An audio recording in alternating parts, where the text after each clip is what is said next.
ಪರಮ ಪೂಜ್ಯ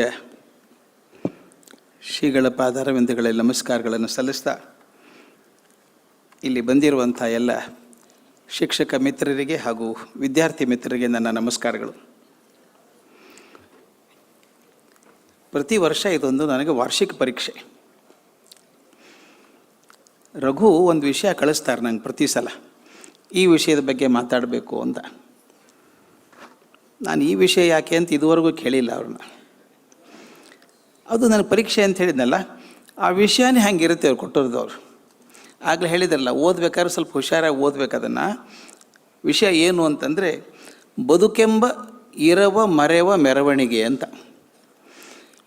ಅದು ಏನು ಮಾತಾಡಬೇಕು ಅಂತ ಗೊತ್ತಾಗ್ರೆ ಒಂದು 5 ನಿಮಿಷ ಬೇಕು. ನಾನು ಅಂದ್ಕೊಂಡೆ ಇದೇನು ವಿಷಯ ಇದು, ಬದುಕೆಂಬ ಇರವ ಮರೆವ ಮೆರವಣಿಗೆ ಅಂತ. ಸ್ವಲ್ಪ ಪದ ಪಲ್ಲಾಟ ಮಾಡಿಕೊಂಡ್ರೆ ಈಸಿ ಆಗಿಬಿಡುತ್ತೆ. ಬದುಕೆಂಬ ಮೆರವಣಿಗೆ ಅದು ಇರುವನ್ನು ಮರೆಸ್ತದೆ ಅಂತ. ಭಾಳ ಚೆನ್ನಾಗಿದೆ ಇದು. ಬದುಕು ಅನ್ನುವಂಥ ಒಂದು ದೊಡ್ಡ ಮೆರವಣಿಗೆ ಇದೆಯಲ್ಲ, ಈ ಮೆರವಣಿಗೆ ಗದ್ದಲದಲ್ಲಿ ಸೇರಿಕೊಂಡಾಗ ನಮಗೆ ಇರುವನ್ನೇ ಮರೆಸಿಬಿಡ್ತದೆ ಅಂತ. ಇರು ಅಂದರೆ ಏನು, ಭಾಳ ಮುಖ್ಯ ವಿಷಯ ಇದು. ಇರು ಅಂದರೆ ಏನು ಅಂತ ನೋಡಿದರೆ, ಇರು ಅಂದರೆ ಅಸ್ತಿತ್ವ. ನಾನು ಯಾರು, ನಿಜವಾಗ್ಲೂ ನಾನು ಯಾರು, ನಾನು ಯಾರು ಅಂತ ನನಗೆ ಗೊತ್ತಿಲ್ಲ. ಇದು ಬಹಳ ತಮಾಷೆ ಪ್ರಶ್ನೆ ಇದು. ನಾನು ಯಾರು ಅಂತ ನಿಜವಾಗ್ಲೂ ಗೊತ್ತಿಲ್ಲ. ನನ್ನ ಹೆಸರು ಗೊತ್ತು ನನಗೆ, ಅದು ನಾನು ಯಾರು ಅಂತ ನನಗೆ ಗೊತ್ತಿಲ್ಲ. ಇದು ಒಂದು ತಮಾಷೆ ಪ್ರಸಂಗ ಹೇಳಬೇಕು.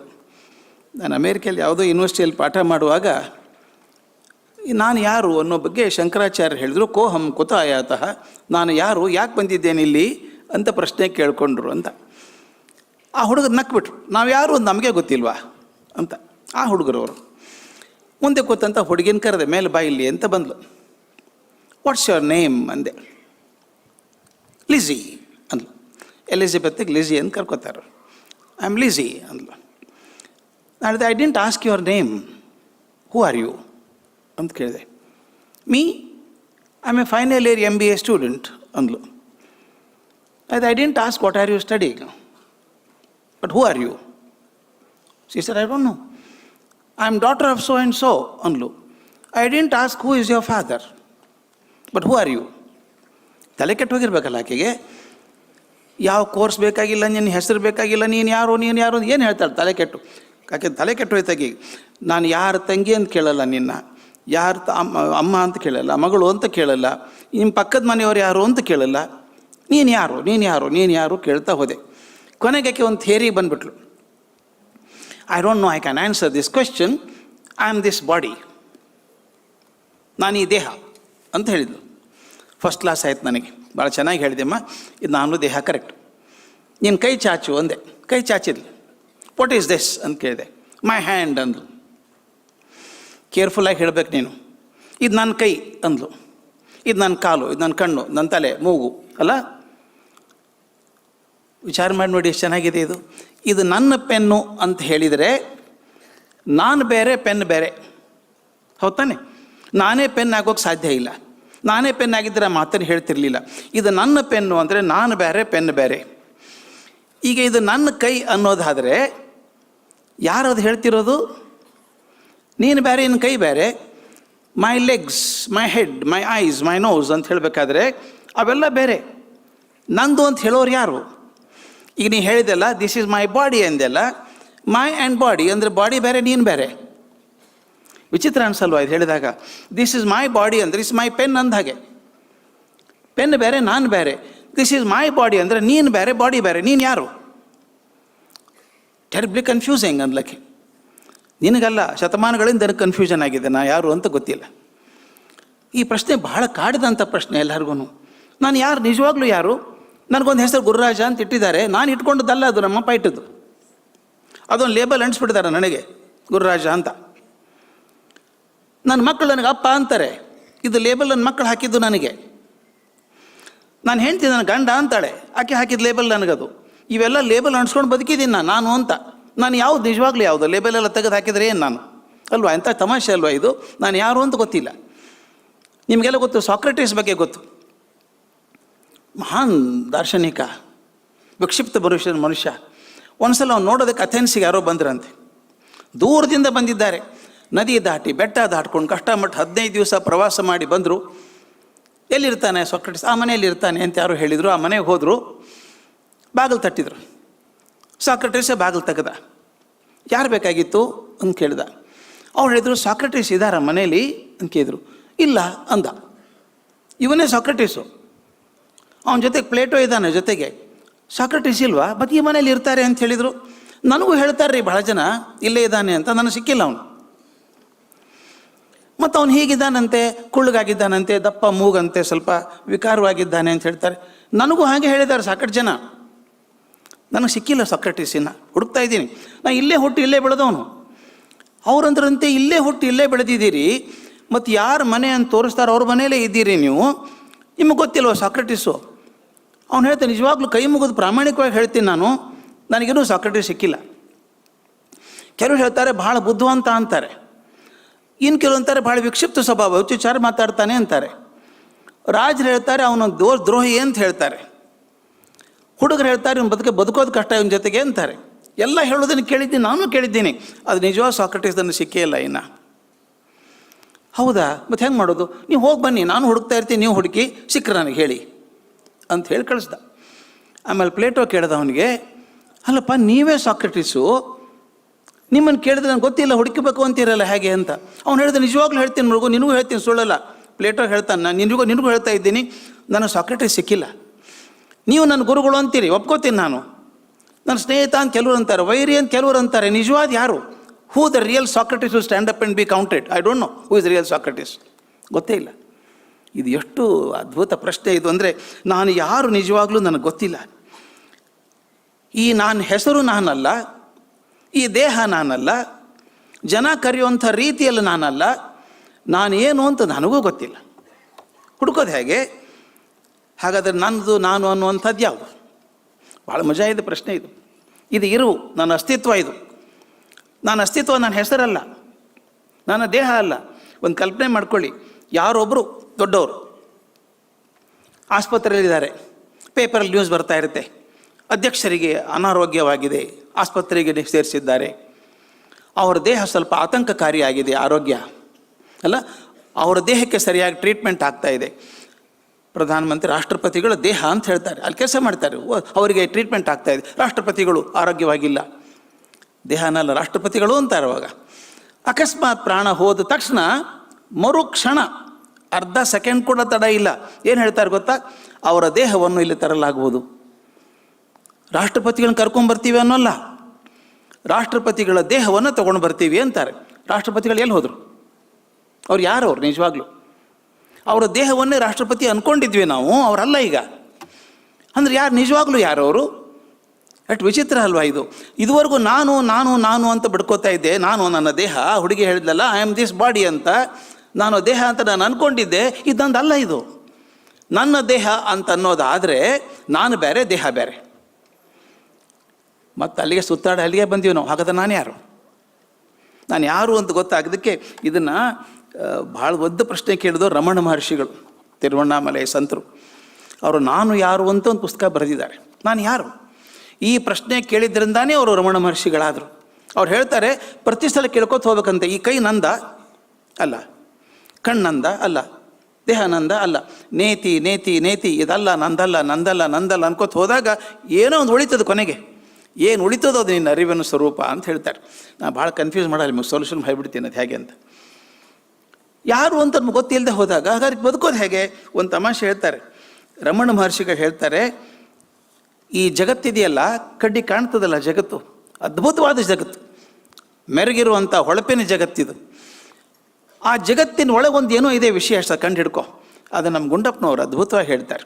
ಡಿ ವಿ ಜಿ ಹೇಳಬೇಕಾದ್ರೆ ಅದನ್ನೇ, ಜಗದಿ ಜಗತ್ವವನು ಮಾಯಾ ವಿಚಿತ್ರವನು, ಒಗೆದಾಚೆ ಬಿಸುಡೆಲ್ಲ ಕರ್ಣವೇದ್ಯವನು, ಮಿಗುವುದೇಂ ರೂಪಾಖ್ಯ ಒಂದು ಇಲ್ಲದ ವಸ್ತು, ಹೊಗಿಸಾ ಕೆಡೆಗೆ ಮತಿಯ ಮಂಕುತಿಮ್ಮ. ಸ್ವಲ್ಪ ವಿಸ್ತ ಹೇಳಬೇಕಾದ್ರೆ, ಜಗದಿ ಜಗತ್ವವನು, ಈ ಜಗತ್ತಿದೆಯಲ್ಲ ಇದಕ್ಕೊಂದು ಜಗತ್ವ ಅಂತ ಒಂದಿದೆ, ಕಣ್ಣಿಗೆ ಕಾಣಿಸುತ್ತೆ. ಲಾಂಜಿಟ್ಯೂಡ್ ಲ್ಯಾಟಿಟ್ಯೂಡ್ ಎಲ್ಲ ಗೊತ್ತಾಗುತ್ತೆ ನನಗೆ, ಯಾವ ದೇಶದಲ್ಲಿದೆ ಮ್ಯಾಪ್ ಗೊತ್ತಿದೆ, ವರ್ಲ್ಡ್ ಮ್ಯಾಪ್ ಅಟ್ಲಾಸ್ ಬೈಪಾಟ್ ಮಾಡ್ಕೊಂಡಿದ್ದೀನಿ, ಎಲ್ಲವೂ ಗೊತ್ತು ನನಗೆ. ಈ ಜಗತ್ತಿನಲ್ಲಿ ಆಗ್ತಿರುವಂಥ ಬೆರಗು ಕೂಡ ಕಾಣಿಸುತ್ತೆ ನನಗೆ. ಈ ಜಗತ್ತಿನ ಜಗತ್ವವನ್ನು ಸ್ವಲ್ಪ ದೂರ ಇಡು. ಮಾಯಾ ವಿಚಿತ್ರವನು, ಈ ಜಗತ್ತೊಂದು ದೊಡ್ಡ ಮಾಯಾ ವಿಚಿತ್ರ ಇದು. ಒಂದು ಕ್ಷಣಕ್ಕಿದ್ದಾಗ ಇನ್ನೊಂದು ಕ್ಷಣಕ್ಕೆ ಇರೋಲ್ಲ. ಏನು ಬದಲಾಗ್ತದೆ ಗೊತ್ತಾ? ನಿನ್ನೆ ದಿವಸ ಏನಾಯಿತು, ಇವತ್ತೇನಾಯಿತು, ನಾಳೆ ಏನಾಗುತ್ತೆ, ಪ್ರತಿ ದಿವಸ ಬದಲಾಗ್ತಿರುವಂಥ ಜಗತ್ತು. ಇದೊಂದು ದೊಡ್ಡ ಮಾಯೆ. ಇದು ಮಾಯೆ ಅಂದರೆ ಯಾವುದೂ ಸ್ಥಿರವಾಗಿ ಇಲ್ಲದೆ ಇರುವಂಥದ್ದು, ಬದಲಾಗುವಂಥದ್ದು. ಈ ತೆಗೆದು ಹಾಕಿಬಿಟ್ಟಿದ್ದನ್ನು ಭಾಳ ಚಂದ ಹೇಳ್ತಾರೆ ಅದನ್ನು. ಒಗೆದ ಆಚೆ ಬಿಸುಟೆಲ್ಲ ಕರಣ ವೇದ್ಯವನು. ನಮ್ಮ ಕಣ್ಣು ಕಿವಿ ಪಂಚೇಂದ್ರಿಯಗಳಂತೇನಿದ್ದಾವೋ ಇವುಗಳು ಸಿಕ್ಕುವಂಥದ್ದು. ಕಣ್ಣಿಗೆ ಕಾಣಿಸುತ್ತೆ, ಕಿವಿಗೆ ಕೇಳಿಸುತ್ತೆ, ಮೂಗಿಗೆ ವಾಸನೆ ಬರುತ್ತೆ, ನಾಲಿಗೆಗೆ ರುಚಿ ಸಪ್ಪತ್ತೆ, ದೇಹಕ್ಕೆ ಸ್ಪರ್ಶ ಆಗುತ್ತೆ. ಇವೆಲ್ಲವನ್ನು ಬಿಟ್ಟುಬಿಡು. ಇವನ್ನೆಲ್ಲೂ ಬಿಟ್ಟು ಏನಾದರೂ ಉಳಿತದ ವಿಚಾರ ಮಾಡು. ಮಿಗುವುದೇಂ, ಏನು ಉಳಿತದೆ? ಈ ಮಾತೊಂದು ಚಂದ ಇದೆ ಮಕ್ಕಳೇ, ಹುಡುಗರದವ್ರು ಹೇಳ್ಕೋಬೇಕು, ಭಾಳ ಆಸಕ್ತಿಯಿಂದ ಹೇಳಬೇಕಿದೆ. ರೂಪಾಖ್ಯೆ ಒಂದು ಇಲ್ಲದ ವಸ್ತು. ರೂಪ ಆಖ್ಯೆ ಅಂದರೆ ಹೆಸರು, ನಾಮ ಇಲ್ಲ, ರೂಪ ಇಲ್ಲ. ಈಗ ನಾನು ಕರ್ಜಿಗೆ ಅಂದ ತಕ್ಷಣ ಒಂದು ಕಣ್ಣು ಮುಂಚೆ ಚಿತ್ರ ಬರುತ್ತೆ. ನೋಡದೆ ಹೋದರೆ ಈಗ ನೋಡಿದವ್ರಿಗೆ ಮುಂಚೆ ಚಿತ್ರ ಬರುತ್ತೆ. ಅದು ಹೀಗಿದ್ದಾನೆ ವ್ಯಕ್ತಿ. ನೆಕ್ಸ್ಟ್ ಟೈಮ್ ಬಂದಾಗ ಗೊತ್ತಾಯ್ತು ಬಿಡಿ, ಅವ್ರು ನೋಡಿದ್ದೇನೆ ಅವ್ರನ್ನ. ಯಾಕಂದರೆ ಒಂದು ರೂಪ ಇದೆ, ಒಂದು ಹೆಸರಿದೆ. ಅದಕ್ಕೆ ರೂಪ ಹೆಸರು ಎರಡೂ ಇದಾವಲ್ಲ, ಆದ್ದರಿಂದ ಒಂದು ಪಸ್ತಿ ಗುರುತಾಯ್ತು ನನಗೆ. ಅದು ಎರಡೂ ಇಲ್ಲದೆ ಹೋದರೆ, ನಾಮ ರೂಪ ಇಲ್ಲದೆ ಹೋದರೆ ಏನಾಗುತ್ತೆ? ಏನೋ ಒಂದು ವಸ್ತು ಉಳಿತದೆ. ಇದನ್ನು ಭಾಳ ಹೇಳ್ಕೊಡ್ಬೇಕು ನಾನು, ಭಾಳ ಚಂದ ಇದೆ ಇದು. ಇದೊಂದು ಟೇಬಲ್ ಇದೆ, ನಾನು ನಿಂತ್ಕೊಂಡಿದ್ದೀನಿ ಇಲ್ಲಿ. ಇದನ್ನು ಪೋಡಿಯಮ್ ಅಂತ ಕರಿತೇನೆ ನಾನು. ಅಲ್ಲೊಂದು ಟಿಪಾಯ್ ಇದೆ. ಅದಕ್ಕೆ ಟಿಪಾಯ್ ಅಂತ ಹೆಸರು ಕೊಡೋದು ಟಿಪಾಯ್ ಅಂತ ಆಯಿತು. ಮೊಟ್ಟ ಮೊದಲನೇ ಮನುಷ್ಯ ಟಿಪಾಯ್ ಕಂಡು ಹಿಡಿದವನು. ಅದಕ್ಕೇನಾದರೂ ಕುರ್ಚಿ ಅಂತ ಕರೆದಿದ್ರೆ ಅದು ಕುರ್ಚಿ ಆಗ್ತಿತ್ತು, ಇದು ಟೇಬಲ್ ಆಗ್ತಿತ್ತು, ಅಥವಾ ಇನ್ನೇನು ಆಗ್ತಿತ್ತು. ಅದು ಯಾವ ಹೆಸರು ಕೊಟ್ಟಿವಲ್ಲ ನಾವು ಅದಕ್ಕೆ, ಟಿಪಾಯ್ ಅಂದ ತಕ್ಷಣ ಕಣ್ಮುಂದೆ ಆ ಚಿತ್ರ ಬರುತ್ತೆ. ಪೋಡಿಯಮ್ ಅಂದ ತಕ್ಷಣ ಈ ಚಿತ್ರ ಕಣ್ಮುಂದೆ ಬರುತ್ತೆ. ಇದಕ್ಕೊಂದು ಹೆಸರು ಪೋಡಿಯಮ್ ಅಂತ, ಅದಕ್ಕೆ ಟಿಪಾಯ್ ಅಂತ ಒಂದು ಹೆಸರು. ಅದಕ್ಕೊಂದು ರೂಪ ಇದೆ, ಇದಕ್ಕೊಂದು ರೂಪ ಇದೆ. ಎರಡೂ ತೆಗೆದುಬಿಡಿ ನೋಡೋಣ. ನಾಮ ರೂಪ ಎರಡು ತೆಗೆದು ಉಳಿದೇನು? ಮರ ಒಂದೇ, ಮೂಲ ಮರ ಒಂದೇ ಅದು. ಆ ಮರವನ್ನು ಆ ರೀತಿ ಮಾಡಿದಾಗ ಟಿಪಾಯ್ ಕಾಣಿಸುತ್ತೆ, ಈ ರೀತಿ ಮಾಡಿದಾಗ ಒಂದು ಪೋಡಿಯಮ್ ಕಾಣಿಸುತ್ತೆ. ಹೆಸರು ಮತ್ತು ಅದರ ರೂಪ ಆಕಾರ ತೆಗೆದುಬಿಟ್ರೆ ಉಳಿಯೋದೇನು? ಒಂದೇ ಮರ ಒಂದೇನು ಉಳಿತದೆ. ಅದೇ ರೀತಿ ಸಮುದ್ರಕ್ಕೆ ಹೋಗಿ, ಏನು ತೆರೆಗಳಪ್ಪ ಇವು, ಅದ್ಭುತ ತೆರೆಗಳು ಅಂತೀವಿ. ಸಮುದ್ರ ಅಂದರೆ ತೆರೆನಾ? ತೆರೆ ತೆಗೆದುಬಿಟ್ರೆ ಸಮುದ್ರ ಉಳಿತದ? ತೆರೆನೂ ಒಂದೇನೆ, ಸಮುದ್ರ ಒಂದೇನೆ. ಅದು ಹೆಸರು ಬೇರೆ ಬೇರೆ ಕೊಟ್ಟಿದ್ವಿ. ಅಲುಗಾಡೋದನ್ನು ತಲೆ ಅಂತ ಕರಿತೀನಿ, ಅಲುಗಾಡದೇ ಇರೋದನ್ನು ನೀರು ಅಂತ ಕರಿತೀನಿ. ಎರಡೂ ತೆಗೆದು ಉಳಿದ ನೀರು ಒಂದೇನೆ. ಇನ್ನೊಂದು ಸುಧಾರಣೆ ಸುಲಭವಾಗಿ ಹೇಳುವಂಥದ್ದು, ಮಣ್ಣಿನ ಗುಡ್ಡೆ ರಾಶಿ ಇದೆ. ಅದೆಲ್ಲ ಕುಂಬಾರ ಚೆನ್ನಾಗಿ ಹದ ಮಾಡಿ ಇಟ್ಟಿದ್ದಾನೆ. ಆ ಮಣ್ಣಿನಿಂದ ಒಂದು ಮಡಿಕೆ ಮಾಡ್ತಾನೆ, ಒಂದು ಫ್ಲವರ್ ವೇಸ್ಟ್ ಮಾಡ್ತಾನೆ, ಒಂದು ಹಣತೆ ಮಾಡ್ತಾನೆ, ಏನೇನೋ ಬೇರೆ ಬೇರೆ ಆಕಾರದ ಪಾತ್ರೆಗಳನ್ನು ಮಾಡ್ತಾನೆ, ಗೊಂಬೆಗಳನ್ನು ಮಾಡ್ತಾನೆ. ಎಲ್ಲ ಬೇರೆ ಅಲ್ವಾ ಅವು? ಅದನ್ನು ಗೊಂಬೆ ಅಂತೀನಿ, ಅದು ಹಣತೆ ಅಂತೀನಿ, ಇನ್ನೊಂದಕ್ಕೆ ನಾನು ಆಕಾರ ಫ್ಲವರ್ ವೇಸ್ಟ್ ಅಂತ ಕರಿತೇನೆ. ಅವು ಹೆಸರು ರೂಪ ಒಂದಿದೆ, ಅದಕ್ಕೊಂದು ರೂಪ ಇದೆ, ಒಂದು ಹೆಸರಿದೆ. ಅವೆರಡೂ ತೆಗೆದುಬಿಡಿ ಉಳಿದಿದ್ದೇನು? ಮಣ್ಣೆ. ಅದೆಲ್ಲ ಆದದ್ದು ಮಣ್ಣೇನೆ. ಈಗ ಅದನ್ನು ನಾನು ಜೀವನಕ್ಕೆ ಹೋಲಿಸ್ಕೋಬೇಕೀಗ. ಅದೇ ರೀತಿ ನಾವು ಇಷ್ಟೊಂದು ಜನ ಇದ್ದೀವಿ ಇಲ್ಲಿ, ಎಲ್ಲರಿಗೂ ಒಂದು ರೂಪ ಇದೆ, ಒಂದು ಹೆಸರಿದೆ ಅಲ್ವಾ? ದಯವಿಟ್ಟು ಗಮನಿಸಿ, ನಾನು ಮಣ್ಣಿನ ಪಾತ್ರೆ ಹೇಳಿದೆ. ಮಣ್ಣೆ ಬೇರೆ ಬೇರೆ ಆಕಾರದಲ್ಲಿದ್ದಾಗ ಬೇರೆ ಬೇರೆ ಹೆಸರುಗಳನ್ನು ಕೊಡ್ತೇನೆ ಅದಕ್ಕೆ. ಆ ಹೆಸರು ಆಕಾರ ತೆಗೆದು ಹಾಕಿಬಿಟ್ರೆ ಉಳಿದದ್ದು ಮಣ್ಣೇನೆ. ಹಾಗೆ ನಾವು ಇಷ್ಟೊಂದು ಜನ ಇಲ್ಲಿದ್ದೀವಿ. ಇಡೀ ಪ್ರಪಂಚದಲ್ಲಿ ಇವತ್ತು 800 ಕೋಟಿ ಜನ ಇದ್ದಾರೆ. 800 ಕೋಟಿ ಜನ, ಅಷ್ಟೊಂದು ಹೆಸರುಗಳು, ಅಷ್ಟೊಂದು ಆಕಾರಗಳಿದ್ದಾವೆ. ಆ ಹೆಸರು ಆಕಾರ ತೆಗೆದ್ರೆ ಉಳಿತದೇನು? ಒಂದೇ ಒಂದು ವಸ್ತು. ಯಾವುದೇ ಒಂದು ವಸ್ತು ನಾವೆಲ್ಲ ಆಗಿದ್ದೀವಿ. ಈ ಕುಂಬಾರ ಹೇಗೆ ಮಡಕೆಗಳನ್ನು ಬೇರೆ ಬೇರೆ ಪಾತ್ರೆ ಮಾಡಿದ್ನೋ ಹಾಗೆ ಒಂದು ಯಾವುದೋ ಪರಾತ್ಪರ ಶಕ್ತಿ ಭಗವಂತ ಅಂತ ಕೇಳ್ಕೊಳ್ಳೋಣ. ಆ ಭಗವಂತ ಒಂದು ಮೂಲ ಸಾಮಗ್ರಿಯಿಂದ ಎಲ್ಲ ಚೂರು ಚೂರುಗಳನ್ನು ಮಾಡಿ ನಮ್ಮಲ್ಲಿಟ್ಟ. ಅಂದರೆ ನಾವೆಲ್ಲ ಅರ್ಥ ಏನಾದಂಗೆ ಆಯಿತು? ನಾವು ಜಾತಿ, ಕುಲ, ಮತ, ಭಾಷೆ, ದೇಶ ಎಲ್ಲವನ್ನು ತೆಗೆದು ಹಾಕಿ, ಆ ಹೆಸರುಗಳನ್ನು ತೆಗೆದು ಹಾಕಿ, ಆಕಾರ ತೆಗೆದು ಹಾಕಿದರೆ ನಾವೆಲ್ಲರೂ ಒಂದೇ ವಸ್ತುವಿನಿಂದ ಆದಂಥವ್ರು. ಎಲ್ಲರೂ ಒಂದೇ ಆದ್ದು, ಬೇರೆ ಯಾರೂ ಇಲ್ಲ. ಆದ್ದರಿಂದ ನಾವೆಲ್ಲರೂ ಒಂದೇನೆ. ಅದಾದಾಗ ಜಗಳ ಬರೋದಿಲ್ಲಲ್ಲ. ಟಿಪಾಯಿಗೆ ಮತ್ತು ಪೋಡಿಯಮ್ಮಿಗೆ ಜಗಳ ಬರೋಕ್ಕೆ ಸಾಧ್ಯವೇ ಇಲ್ಲ. ಯಾಕಂದರೆ ಅವು ಎರಡೂ ಮರದ್ದೇ, ಮೂಲ ಮರನೇ ಅದಕ್ಕೆ. ಹಾಗೆ ನಾವೆಲ್ಲರೂ ಒಂದೇ ವಸ್ತುವಿನಿಂದ ಆದಂಥ ಅರಿವಿದೆಯಲ್ಲ, ಒಂದು ಪರಸತ್ವ ಅಂತ ಇದೆ. It's a cosmic energy. ಈ call by god, call by ಏನು ಬೇಕು ಹೆಸರು ಕರೀರಿ ಅದಕ್ಕೆ. ಬ್ರಹ್ಮ ಅಂತ ಕರೀರಿ, ದೇವರು ಅಂತ ಕರೀರಿ, ಪರಮಾತ್ಮ ಅಂತ ಕರೀರಿ, ಅಥವಾ ಒಂದು ದೊಡ್ಡ ಶಕ್ತಿ ಅಂತ ಕರೀರಿ. ಆ ಎಲ್ಲ ಸಾಧ್ಯವಾದಂಥ ಶಕ್ತಿಯ ಒಂದು ಕಣ ನಾನು. ಬಹಳ ಅದ್ಭುತ ಮಾತಿದು. ನಾನು ಒಂದು ಕಣ, ನೀವು ಒಂದು ಕಣ. ನನಗೊಂದು ಹೆಸರಿದೆ, ಸೋದರಿ ಚಂದ್ರಿಕಾ ಇದ್ದಾರೆ, ನಾನಿದ್ದೀನಿ, ಗುರುಗಳಿದ್ದಾರೆ, ದೊಡ್ಡವರಿದ್ದಾರೆ, ಎಲ್ಲರೂ ಇಲ್ಲಿ. ನಾವೆಲ್ಲರೂ ನೋಡೋದಕ್ಕೆ ಬೇರೆ ಬೇರೆ ಇದ್ದೀವಿ ನಾವು. ಗೊತ್ತಾಯ್ತಲ್ಲ ನಿಮ್ಗೆ ಹೇಳ್ದಂಗೆ, ಹಣತೆ ಬೇರೆ, ಫ್ಲವರ್ ವೇಸ್ ಬೇರೆ, ಪಾತ್ರೆ ಬೇರೆ, ಗೊಂಬೆ ಬೇರೆ, ಆದರೆ ಮೂಲತಃ ನಾವೆಲ್ಲ ಮಣ್ಣೆ ಇದ್ದ ಹಾಗೆ ನಾವೆಲ್ಲರೂ ಒಂದೇ ಸತ್ವದಿಂದ ಆದಂಥವ್ರು, ಒಂದೇ ಸತ್ವ. ಇದು ಇರುವ ನನ್ನ ಮೂಲ ಅಸ್ತಿತ್ವ ಇದು. ಈ ಅಸ್ತಿತ್ವ ಇದೆಯಲ್ಲ, ಅಸ್ತಿತ್ವ ಹೇಗಿದೆ ಅಂತ ಹೇಳ್ತೀನಿ ಕೇಳಿ. ಜಗಳ ಬರುತ್ತಾ ಅವಾಗ ನಾವೆಲ್ಲರೂ ಒಂದೇ ಅಂತ ಅನ್ನೋದಾದರೆ, ಅದನ್ನು ಎಲ್ಲ ಜ್ಞಾನಿಗಳು ಹೇಳ್ಕೊಂಡು ಬಂದಿದ್ದಾರೆ. ಜಗಳ ಬ್ಯಾಡ್ರಪ್ಪ, ಯಾಕೆ ಜಗಳಾಡ್ತೀರಿ ನೀವೆಲ್ಲ ಒಂದು ವಸ್ತುವಿನಿಂದ ಆದವರು. ನಾನೊಂದು ಹಿಂದಕ್ಕೊಂದು ಕತೆ ಬರೆದಿದ್ದೆ. ಒಂದು ಆಶ್ರಮದಲ್ಲಿ ಹೀರೆಕಾಯಿ ಬಳ್ಳಿ ಎಬ್ಸಿದ್ರಂತೆ, ಸೋರೆಕಾಯಿ ಬಳ್ಳಿ ಎಬ್ಸಿದ್ರು, ಹೀರೆಕಾಯಿ ಸೋರೆಕಾಯಿ ಬಳ್ಳಿ ಎಬ್ಸಿದ್ರು. ಆ ಬಳ್ಳಿ ಆಗ್ತಿರ್ಬೇಕಾದ್ರೆ ಒಂದು ಸೋರೆಕಾಯಿಗೆ ಕೋಪ ಬಂತಂತೆ, ಇನ್ನೊಂದು ತುಂಬ ಹತ್ತಿರ ಬರ್ತಾ ಇದೆ ನನಗೆ ಅಂತ. ಜಗಳ ಶುರು ಆಯಿತು ಅವ್ರ ನಡುವೆ. ಆ ಗುರು ಬಂತ ಏನು ಜಗಳಾಡ್ತೆ, ತಲೆ ಮುಟ್ಕೊಂಡು ನೋಡ್ಕೊಳ್ಳಿ ಅಂದಂತೆ. ತಲೆ ಮುಟ್ಕೊಂಡು ಹೀಗೆ ಮಾಡಿದ್ರೆ ಇನ್ನೊಂದು ಬಂತು, ಇನ್ನೊಂದು, ಎಲ್ಲ ಒಂದೊಂದಕ್ಕೊಂದು ಕನೆಕ್ಷನ್ ಇದೆಯಲ್ಲ. ಅರೆ ನಮ್ಮ ಬಳ್ಳಿದೆ ಅದು ಸೋರೆಕಾಯಿ, ಇದು ನಮ್ಮ ಬಳ್ಳಿದೆ ಸೋರೆಕಾಯಿ, ಹಾಗಾದ್ರೆ ಒಂದೇ ಬಳ್ಳಿಯಿಂದ ಬಂದವರಲ್ವ ನಾವೆಲ್ಲರೂ ಅಂದಾಗ ಜಗಳ ನಿಂತು ಹೋಯಿತು ಅಂತ. ನಾವು ಅದನ್ನು ಸ್ವಲ್ಪ ಗಮನ ಇಟ್ಟು ನೋಡಿದಾಗ ನಾವು ಮನುಷ್ಯರು ಅನ್ನೋರು ಯಾರೇ ಇದ್ದರೂ ಕೂಡ ಅದೇ ವಸ್ತುವಿನಿಂದ ಆದಂಥವ್ರು, ಆದ್ದರಿಂದ ಬೇರೆ ಆಗೋಲ್ಲ.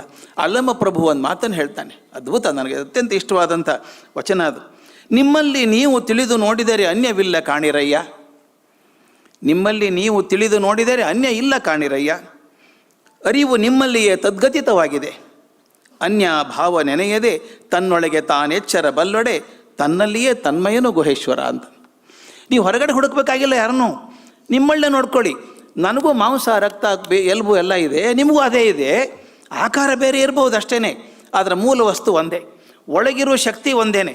ಈ ಬ್ಯಾಟ್ರಿ ಸೆಲ್ ತೆಗೆದು ನಾನು ಅದನ್ನು ಕ್ಲಾಕಿಗೆ ಹಾಕಿದಾಗ ಕ್ಲಾಕ್ ನಡೀತದೆ, ಅದನ್ನು ಟಾರ್ಚ್ಗೆ ಹಾಕಿದರೆ ಟಾರ್ಚ್ ನಡೀತದೆ, ಅದೇ ಸೆಲ್ಲು, ಅದೇ ಎನರ್ಜಿ. ಹಾಗೆ ನಮ್ಮ ಎಲ್ಲರಲ್ಲೂ ಒಂದೇ ಶಕ್ತಿ ಇದೆ ಅಂತ ತಿಳ್ಕೊಳ್ಳೋದು ಇರುವು ಅಂತ. ನನಗೆ ತುಂಬ ಇಷ್ಟವಾದದ್ದಂದರೆ ಈಶಾವಾಸ್ಯ ಉಪನಿಷತ್ತು. ಅದು ಅದ್ರ ಬಗ್ಗೆ ತಲೆ ಭಾಳ ಹೇಳಲ್ಲ ನಾನು ನಿಮಗೆ. ಈಶಾವಾಸ್ಯದ ಒಂದು ಮಾತು ಬರ್ತದೆ, 15ನೇ ಮಂತ್ರ. ಅವನು ಕೇಳ್ತಾನೆ ಸಾಧಕ, ಭಗವಂತ ನಾನು ಸತ್ಯ ನೋಡ್ಬೇಕಂದಿದ್ದೀನಿ ಮಾರಾಯ, ಪರಮ ಸತ್ಯವನ್ನು ನೋಡಬೇಕು ಅಂತ ಆಸೆ ಇದೆ ನನಗೆ. ನಿಂದು ಬಂಗಾರದ ಪಾತ್ರೆ ಮುಚ್ಚಿಬಿಟ್ಟಿದೆಯಾ, ಹಿರಣ್ಮಯೇನ ಪಾತ್ರೇಣ ಸತ್ಯಸ್ಯಾಪಿ ಹಿತಂ ಮುಖಂ. ನಾನು ಸತ್ಯ ನೋಡಬೇಕು ಅಂತೀನಿ ಮಾರಾಯ, ನೀನು ಬಂಗಾರದ ಪಾತ್ರೆಯಿಂದ ಮುಚ್ಚಿಬಿಟ್ಟಿದೆಯಲ್ಲ, ದಯವಿಟ್ಟು ಸರಿಸೋದನ್ನು. ಆ ಪಾತ್ರೆ ಸರಿಸಿದರೆ ನನಗೆ ಪರಮ ಸತ್ಯ ದರ್ಶನ ಆಗ್ತದೆ, ಸರಿಸು ಅಂತಾನೆ. ಮುಂದಿನ ಮಂತ್ರ ನನ್ನ ಮೈ ಜುಮ್ ಅನಿಸುತ್ತೆ, ನೆನೆಸ್ಕೊಂಡು ಮೈ ಜುಮ್ ಅನ್ನತ್ತೆ. ಆ ಪಾತ್ರೆಯನ್ನು ಸರಿಸಿದ ತಕ್ಷಣ ಅಲ್ಲಿ ಕೂತಿದ್ದಾನಲ್ಲ ಭಕ್ತ ನೋಡ್ತಾನೆ, ಅಯ್ಯೋ ಅದು ಪರಮಸತ್ವ ಅಂತ ಕಾಯ್ತಾ ಇದ್ದೆ ನಾನು, ಸೋಹಮಸ್ಮಿ, ನಾನೇ ಅದು. ಎಷ್ಟು ಚೆನ್ನಾಗಿದೆ ನೋಡಿ. ಅದು ಯಾವುದೋ ಪರಮಸತ್ವ ಅಂತ ಕಾಯ್ಕೊಂಡು ಕುತೂಹಲದಿಂದ ಕೂತಿದ್ದೀನಿ. ಆ ಪರದೆ ಸರಿಸಿದ ತಕ್ಷಣ ಗೊತ್ತಾಗುತ್ತೆ ಅದು ಬೇರೆ ಅಲ್ಲ, ನಾನು ಬೇರೆ ಅಲ್ಲ, ನಾನೇ ಅದು, ನಾನೇ ಅದು. ಆ ಪರಮಸತ್ವದ ಒಂದು ಅಂಶ ನಾನು. ಎಂಥ ಚೆನ್ನಾಗಿದೆ ನೋಡ್ರಿ ಅದು. ಮನುಷ್ಯ ನಾನು ಆರ್ಡಿನರಿ ಅಲ್ಲ, I am not an ordinary soul, I am a spark of the divinity. Every one of us is a spark of the divinity. ಇದು ನನ್ನ ಇರು. ಆದರೆ ಏನಾಗಿದೆ, ಅದನ್ನು ಮರ್ತು ಬಿಟ್ಟಿದ್ದೀವಿ ನಾವೆಲ್ಲ.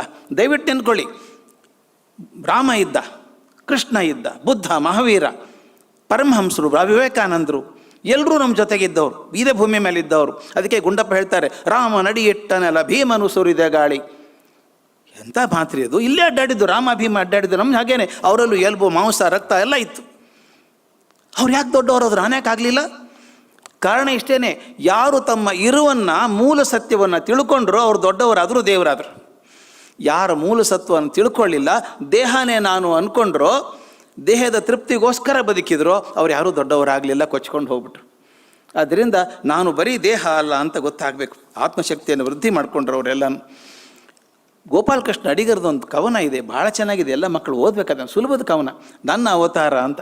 ಭಾಳ ಚೆನ್ನಾಗಿದೆ, ಭಾಳ ಚೆನ್ನಾಗಿ ಹೇಳ್ತಾ ಇದ್ದಾರೆ. ರಾಮ ಇದ್ನಲ್ಲ, ನಾನು ಅವನ ಜೊತೆಗೆ ಇದ್ದೆ. ಅವನು ಏನು ಕಲ್ಲು ಹಾಕಿದ್ದಲ್ಲ ಕಟ್ಟೆ ಕಟ್ಟೋದಕ್ಕೆ, ಸೇತುವೆ ಕಟ್ಟೋದಕ್ಕೆ, ನಾನೇ ಮೊದಲೇ ಕಲ್ಲು ಹಾಕಿದವನು. ಜೈ ಶ್ರೀರಾಮ್ ಅಂದವ್ರು ನಾನೇ ಮೊದಲೇ ಇದ್ದವನು. ಆದರೆ ಅವನು ದೇವರಾಗ್ಬಿಟ್ಟ, ನಾನು ಹಾಗೆ ಕೂತ್ಕೊಂಡ್ಬಿಟ್ಟೆ. ಕೃಷ್ಣ ರಾಸಕ್ರೀಡೆ ಆಡಿದ್ನಲ್ಲ ಹುಡುಗಿಯರ ಜೊತೆಗೆ, ನಾನು ಅವನ ಪಕ್ಕ ನಿಂತಿದ್ದೆ. ಅವನು ಬೆಣ್ಣೆ ಕದ್ದಾಗ ಅವನ ಜೊತೆಗೆ ಹೋದವನು ನಾನೇ. ಅದನ್ನು ಬೆಣ್ಣೆ ತಿಂದ್ಕೊಂಡೇ ಕೂತ್ಕೊಂಡ್ಬಿಟ್ಟೆ, ಕೃಷ್ಣ ದೇವರಾಗ್ಬಿಟ್ಟ. ಮುಂದೆ ಬಂದು ಹೇಳ್ತಾರೆ, ಗಾಂಧಿ ಬಗ್ಗೆ ಹೇಳ್ತಾರೆ ಅವರು, ನಾನು ಅವನು ಒಂದೇ ಲೋಹ, ನಾನು ಅವನು ಒಂದೇ ಲೋಹ, ಕಬ್ಬಿಣ ಕರಿ ಕಬ್ಬಿಣ. ಅವನ ದೇಹಲ್ಲಿ ಹರಿತಿರೋದು ರಕ್ತಾನೇ, ಮಾಂಸ ನಂದಿಯೋದು ಮಾಂಸ, ಅದೇ ಎಲುಬು ನಮಗೂ ಇದೆ, ಅವನು ಗಾಂಧಿಗೂ ಇತ್ತು. ನಾನು ಅವನು ಒಂದೇ ಲೋಹ, ಕಬ್ಬಿಣ ಕರಿ ಕಬ್ಬಿಣ. ಯಾವ ರಸವು ಸೋಂಕಿತವನ, ಯಾವ ಬೆಂಕಿ ತಾಗಿತವನ, ಸಾಗುವಾಗ ಗಟ್ಟಿ ಚಿನ್ನವಾಗಿ ಸಾಗಿದ. ನಾನು ಲೋಹ, ಕಬ್ಬಿಣ ಕರಿ ಕಬ್ಬಿಣ. ಎಷ್ಟು ಚಂದದ ಮಾತಿದ್ದು, ತಿಳ್ಕೊಬೇಕು ಮಕ್ಕಳಿದ್ದು, ಅದ್ಭುತ ಅನಿಸ್ಬಿಡುತ್ತೆ. ಯಾರು ತನ್ನ ಇರುವನ್ನು ತಿಳ್ಕೊಂಡು ಅವನು ಎತ್ತರಕ್ಕೆ ಹೋಗ್ಬಿಟ್ಟ, ಯಾವನು ತಿಳ್ಕೊಳ್ಳಿಲ್ವೋ ಅಲ್ಲೇ ಕೂತ್ಕೊಂಡ್ಬಿಟ್ಟ, ಸಣ್ಣವನಾಗ್ಬಿಟ್ಟ. ಈಗ ನನಗಿರಬೇಕಾದದ್ದು ಇದು, ನಾನು ಇರುವನ್ನು ನಾನು ಮರಿಬಾರ್ದು. ನಾನು ಇರುವೇನು, ನಾನು ಆರ್ಡಿನರಿ ಅಲ್ಲ, I am not an ordinary soul, I am not here a passenger. ನಾನು ಹೋಗುವಾಗ ಹೆಜ್ಜೆ ಗುರುತು ಮೂಡಿಸಿ ಹೋಗಬೇಕು. ನಾನು ಹಾಗೆ ಹೋದರೆ ನನಗೂ ಒಂದು ಇರಬೇಕು, ವ್ಯತ್ಯಾಸ ಏನಿದೆ? ಇರಬೇನು ಹೋಗುತ್ತೆ ಗೊತ್ತಿಲ್ಲ ನನಗೆ, ನಾನು ಹಾಗೆ ಹೋಗ್ಬಿಡ್ತೀನಿ, ವ್ಯತ್ಯಾಸ ಇಲ್ವಾ? ಬದುಕಬೇಕು. ಐಸಾಕ್ ಅಸಿಮೋವ್ ಹೇಳ್ತಾನೆ, only 1 in 6 million leaves is foot prints on the sand of time, other disappear like worms ಅಂತಾರೆ. ಹೆದರಿಕೆ ಆಗಲ್ವಾ ಕೇಳಿದಾಗ? 60 ಲಕ್ಷ ಜನದಲ್ಲಿ ಒಬ್ಬ ಮಾತ್ರ ತನ್ನ ಹೆಜ್ಜೆ ಗುರುತು ಬಿಟ್ಟು ಹೋಗ್ತಾನಂತೆ, ಉಳಿದವರು ಹುಳುಗಳು ಹಾಗೆ ಹೋಗ್ಬಿಡ್ತಾರೆ. ನಾವು ಹಾಗೆ ಬದುಕಬೇಕಾ? 60 ಲಕ್ಷದಲ್ಲಿ ಒಬ್ಬನ ಆಗೋಕ್ಕೆ ಸಾಧ್ಯ ಇಲ್ವಾ ನಾನು? ಅದೇ ಶಕ್ತಿ ಯಾರು ರಾಮನ ದೇಹದಲ್ಲಿತ್ತೋ ಅದೇ ಶಕ್ತಿ ನನಗೂ ಇದೆ. ಆದರೆ ಅವನು ಬಳಸ್ಕೊಂಡ, ನಾನು ಬಳಸ್ಕೊಳ್ಳಿಲ್ಲ. ಯಾಕಂದರೆ ಅವನು ತನ್ನ ಇರುವಿನ ಬಗ್ಗೆ ಜ್ಞಾನ ಇತ್ತು, ನನಗೆ ಇರುವಿನ ಬಗ್ಗೆ ಜ್ಞಾನ ಇಲ್ಲ. ಯಾಕೆ ಕಳಿಸೋಯ್ತು? ಇದು ಭಾಳ ಮುಖ್ಯ. ಇದು ಹಾಗಾದರೆ ಯಾಕೆ ಮರಿತೀವಿ ನಾವು? ಇರುವನ್ನು ಯಾಕೆ ಮರಿತೀವಿ? ಇದು ಬಹಳ ಚಂದ. ಈ ಬದುಕೆಂಬ ಮೆರವಣಿಗೆ ಇದೆಯಲ್ಲ, ಈ ಮೆರವಣಿಗೆ ಪದನೇ ಇಷ್ಟ ನನಗೆ, ಬಹಳ ಅದ್ಭುತ ಪದ ಇದು. ನೆನೆಸ್ಕೊಳ್ಳಿ ಮೆರವಣಿಗೆ ಹೇಗಿರುತ್ತೆ ಅಂತ. ಅಯ್ಯೋ, ಅದರಲ್ಲಿ ನಮಗೆ ಈ ಹೊಸದಾಗಿ ಮದುವೆ ಆದ ಗಂಡ ಹೆಂಡ್ತಿನ ವಧುವರನ್ನು ಕೂಡಿಸಿ ಮೆರವಣಿಗೆ ಮಾಡ್ತಾರೆ. ನೀವು ಮಹಾರಾಷ್ಟ್ರದಲ್ಲಿ ಯಾರಾದರೂ ಇದ್ದರೆ, ಮಹಾರಾಷ್ಟ್ರದವ್ರು ಇದ್ದರೆ ಸಾಡೆ ಅಂತ ಕರೀತಾರೆ ಅವರು. ಸಾಯಂಕಾಲ ಆ ಹುಡುಗರನ್ನ ಹುಡುಗಿನ ಕೂಡಿಸಿ ಒಂದು ಊರಲ್ಲಿ ಮೆರವಣಿಗೆ ಮಾಡಿ ತಂದು ಆಮೇಲೆ ರಿಸೆಪ್ಷನ್ ಆಗುವಂಥದ್ದು. ಕಣ್ಮುಂದು ಚಿತ್ರ ತೊಗೊಂಬನ್ನಿ ಅಂಥದ್ದೊಂದು ಆಗಿದೆ ಅಂತ. ಒಂದು ದೊಡ್ಡ ರಥ ಮಾಡಿದ್ದಾರೆ, ಕುದುರೆ 2 ಕುದುರೆ ಜೋಡಿಸಿ ಒಂದು ರಥ ಮಾಡಿ ಎತ್ತರದ ಅಲಂಕಾರ ಮಾಡಿ ಕೂಡಿಸಿದ್ದಾರೆ, ಹುಡುಗ ಹುಡುಗಿನ ಕೂಡಿಸಿದ್ದಾರೆ. ಮೆರವಣಿಗೆ ಹೋಗ್ಬೇಕು, ಒಂದು ಬ್ಯಾಂಡ್ ಸೆಟ್ ಆಗಬೇಕು, ಜನ ಎಲ್ಲ ಹೋಗ್ತಾರೆ, ಪಕ್ಕದಲ್ಲಿ ಜನ ನಿಂತಿರ್ತಾರೆ, ನೋಡ್ತಾ ಇರ್ತಾರೆ, ಬೆಳಕು ಎಲ್ಲ ಹಾಕಿರ್ತಾರೆ. ಏನು ಸಂಭ್ರಮ ಅಲ್ಲ? ಸಂಭ್ರಮ ನಿಮಗೆ ಅನಿಸುತ್ತೆ ದೂರಿಂದ ನೋಡಿದವರಿಗೆ. ಆ ಮೆರವಣಿಗೆಯಲ್ಲಿದ್ದಂಥ ಎಲ್ಲರಿಗೂ ಒಂದೊಂದು ಚಿಂತೆ ಇರುತ್ತೆ. ಹುಡುಗಿ ತಂದೆಗೆ ಎಷ್ಟು ಖರ್ಚಾಗುತ್ತೋ ಏನೋಪ್ಪ, ಇದೊಂದು ಸುಸೂತ್ರ ಮುಗಿದು ಹೋದರೆ ಸಾಕು, ರಿಸೆಪ್ಷನ್ ಮುಗಿದು ಆ ಬೀಗರು ತಮ್ಮ ಊರಿಗೆ ಹೋದರೆ ಕಿರಿಕಿರಿಯಲ್ಲೇ ಸಾಕು ಅಂತ ಅಂತಾನೆ. ಆ ಹುಡುಗಿ ಅಣ್ಣ ಇದ್ದಾನಲ್ಲ, ಅವನೆಲ್ಲ ಖಜಾಂಚಿ, ಲೆಕ್ಕ ನೋಡ್ಕೋಬೇಕಾದದ್ದು. ಇವನು ಬ್ಯಾಂಡ್ ಸೆಟ್ನವರು 12 ಜನ ಕಳಿಸ್ತೀನಿ ಅಂತ ಹೇಳಿದ, 8 ಜನ ಬಂದಿದ್ದಾರೆ, 4 ಜನ ಕಟ್ ಮಾಡ್ಬೇಕು ಸಂಬಳ ಅವ್ರದ್ದು. ಅವನ ಚಿಂತೆ, ಮೆರವಣಿಗೆ ಚಿಂತೆ ಅದು. ಅವನು ಕಟ್ ಮಾಡಬೇಕು. ಅಲಂಕಾರಕ್ಕೆ ನಾ ಹೇಳಿದ್ದೆ, ಹುಡುಗಿ ತಾಯಿ ಹೇಳ್ತಾಳೆ, ನೋಡೋ ಅಲಂಕಾರಕ್ಕೆ ಗುಲಾಬಿ ಹೂ ಹಾಕೋಂತಿದ್ದು, ಹಾಕಿಲ್ಲ ನೋಡು, ಬೇರೆ ಹಾಕ್ಬಿಟ್ಟಿದ್ದಾನು, ಸರಿ ಮಾಡಿಸೋದನ್ನು. ಆಕೆಗೆ ಆ ಗುಲಾಬಿ ಹೂವಿನ ಚಿಂತೆ. ಆಮೇಲೆ ಇನ್ಯಾರಿಗೆ ಚಿಂತೆ ಏನೇನಿದೆ? ರಸ್ತೆಯಲ್ಲಿ ಕೂತು ಹೆಣ್ಮಕ್ಳು ನೋಡ್ತಿರ್ತಾರಲ್ಲ ಮೆರವಣಿಗೆ ಹೋಗೋದನ್ನು, ಅವರೆಲ್ಲ ಹುಡುಗಿ ಡ್ರೆಸ್ಸು, ಆಕೆ ಅಲಂಕಾರ ಏನು ಮಾಡ್ಕೊಂಡಿದ್ದಾಳೆ, ಕಿವಿಯಲ್ಲಿ ಏನು ಹಾಕ್ಕೊಂಡಿದ್ದಾಳೆ, ನೋಡಿ ಚೈನ್ ಎಷ್ಟು ಚೆನ್ನಾಗಿದೆ ನೋಡು, ಹುಡುಗಿ ಮುಖ ನೋಡ್ತಾರೋ ಬಿಡ್ತಾರೋ ಗೊತ್ತಿಲ್ಲ, ಆ ಚೈನ್ ಎಷ್ಟು ಚೆನ್ನಾಗಿದೆ ನೋಡಿ ಹಾಕ್ಕೊಂಡದ್ದು ಅಂತ ಹೊಗಳೋದು. ಇನ್ನು ಕೆಲವ್ರು ಭಾಳ ಚೆನ್ನಾಗಿ ಮಾಡ್ತಿರ್ತಾರೆ, ಅಯ್ಯೋ ಇದೇನು ಹುಡುಗನ ಮದುವೆ ಆದ್ನ ಇವನು, ಹುಡುಗಿ ಎಷ್ಟು ಚೆನ್ನಾಗಿದ್ದಾಳೆ, ಹುಡುಗ ನೋಡಿ ಪೀಚ್ ಇದ್ದಾನೆ ಅವನು, ಏನು ಅವ್ನು ಗಾಡಿ ಓಡಿಸ್ತಾನೆ, ಅವನೇ ಚೆನ್ನಾಗಿದ್ದಾನೆ ಇವನ್ಕಿಂತ ಅಂದ್ಕೊಳ್ಳೋದು. ಅಂದರೆ ಮೆರವಣಿಗೆಯಲ್ಲಿ ಯಾರ್ಯಾರು ಏನೇನು ಚಿಂತೆ ಇರುತ್ತೆ ಅಂತ ನೋಡಿ. ಆ ಕುದುರೆ ಓಡಿಸ್ತಾನಲ್ಲ, ಸಾರಥಿ ಬಂದಿದ್ದಾನಲ್ಲ, ಅವನಿಗೆ ಬೇಗ ಮುಗಿಸೋ ಅವಸರ ಅವನಿಗೆ. ಏನು ಸರ್ 6ಕ್ಕೆ ಶುರು ಆಗ್ತದ್ರಿ, 7 ಗಂಟೆ ಆಯ್ತು, ಈಗ ಶುರು ಆಗಿದೆ, ನಾನು 8:15 ಇನ್ನೊಂದು ಕಡೆ ಹೋಗಿ ಬೇಗ ಮುಗಿಸಿ ಸರ್ ಅಂತಾನು. ಮೆರವಣಿಗೆ ಚಿಂತೆ ಇಲ್ಲ ಅವನಿಗೆ, ಬೇಗ ಮುಗಿಸಿ ಮನೆಗೆ ಹೋಗ್ಬೇಕು ಅವನು ಅಲ್ವಾ. ಆ ಕುದುರೆಗೆ ಈ ಗದ್ದಲ ಸಾಕಾಗಿ ಹೋಗಿದೆಯಪ್ಪ, ಮನೆಗೆ ಹೋದ್ರೆ ಸಾಕು ಅಂತದ್ದು ಕುದುರೆ. ಆ ಪೊಲೀಸ್ದವನಿದ್ದಾನಲ್ಲ, ಅವನಿಗೆ ಟ್ರಾಫಿಕ್ ಬಂದ್ ಆಗಲಾರ್ದು, ಸರಿ ರೀ ಆ ಟ್ರಾಫಿಕ್ ಹೋಗ್ಬಿಡ್ರಿ, ಸೈಡಿಗೆ ಹೋಗ್ರಿ ಒಂದು ಕಡೆ ಮೆರವಣಿಗೆಗೆ ಅಂತ ಅವ್ನು ಹೇಳಬೇಕು. ಹಿಂದೆ ಬರೋ ವೆಹಿಕಲ್ ಬರೋರಿಗೆ ಇದು ಯಾವ ಮೆರವಣಿಗೆ ರಸ್ತೆ ತೊಗೊಂಬರ್ತಾರೆ ಇವರು. ಅಂದರೆ ಒಂದೇ ಮೆರವಣಿಗೆ ಎಷ್ಟು ಜನಕ್ಕೆ ಎಷ್ಟು ಥರದ ಅರ್ಥ ಆಗುತ್ತೆ ಅಂತ. ಇದೆಲ್ಲ ಸಂಭ್ರಮ ನಡ್ಕೊಂಡು ಹೋಗ್ತಾ ಇರುತ್ತೆ. ಇದೆಲ್ಲದರ ನಡುವೆ ಹುಡುಗ ಹುಡುಗಿ ಚಿಂತೆ ಯಾರಿಗೂ ಇಲ್ಲ. ಅವ್ರು ಬಿಟ್ಬಿಡ್ರೋ ನಮ್ಮನ್ನು ಅಂತಾರವ್ರು, ಬೇಗ ಮುಗಿಸ್ ಬಿಟ್ಬಿಡ್ರಿ, ನಾವಿಬ್ಬರು ಮಾತಾಡ್ಕೋತೀವಿ ಎಲ್ಲ ನೋಡಿ ಹೋಗ್ರಿ ಅಂತಾರೆ. ಇದೆಲ್ಲ ಚಿಂತೆ, ಎಲ್ಲರಿಗೂ ಒಂದೊಂದು ಚಿಂತೆ. ಮೆರವಣಿಗೆ ಹೀಗೆ, ಮೆರವಣಿಗೆ ಒಂದು ಮದುವೆ ಮೆರವಣಿಗೆನೇ ಹೀಗಿರಬೇಕಾದ್ರೆ ಪ್ರಪಂಚದ ಮೆರವಣಿಗೆ ಹಾಗಿರಬೇಕು. ತೆಗೆದು ನೋಡಿ, ಒಂದು ದಿವಸ ಪೇಪರ್ ತೆಗೆದು ನೋಡಿದರೆ ಗೊತ್ತಾಗತ್ತೆ, 1ನೇ ಪುಟದಿಂದ 12ನೇ ಪುಟಕ್ಕೆ ಬರೋ ತನಕನೂ ಏನೇನು ಸುದ್ದಿ ಸಿಗ್ತದಲ್ರಿ, ಕಣ್ಣಿಗೆ ರಾಚೋ ಅಂಥದ್ದು. ಅಲ್ಲಿ ಅನಾಹುತ ಆಯಿತು, ಇಲ್ಲಿ ಅದ್ಭುತ ಆಯಿತು, ಅಯ್ಯೋ ಚಂದ್ರನ ಮೇಲೆ ಹೋಗ್ಬಿಟ್ವಿ ನಾವು, ಓ ಮಂಗಳ ಗ್ರಹ ಹತ್ರ ಹೋಗಿದ್ವಿ, ಈ ಸೂರ್ಯನ ಹತ್ರನೇ ಹೋಗ್ತಾ ಇದ್ವಿ ನಾವು. ಇಲ್ಲಿ ಕೂತ್ಕೊಂಡು ಮಾತಾಡ್ತೀವಿ ನಾವೆಲ್ಲನೂ.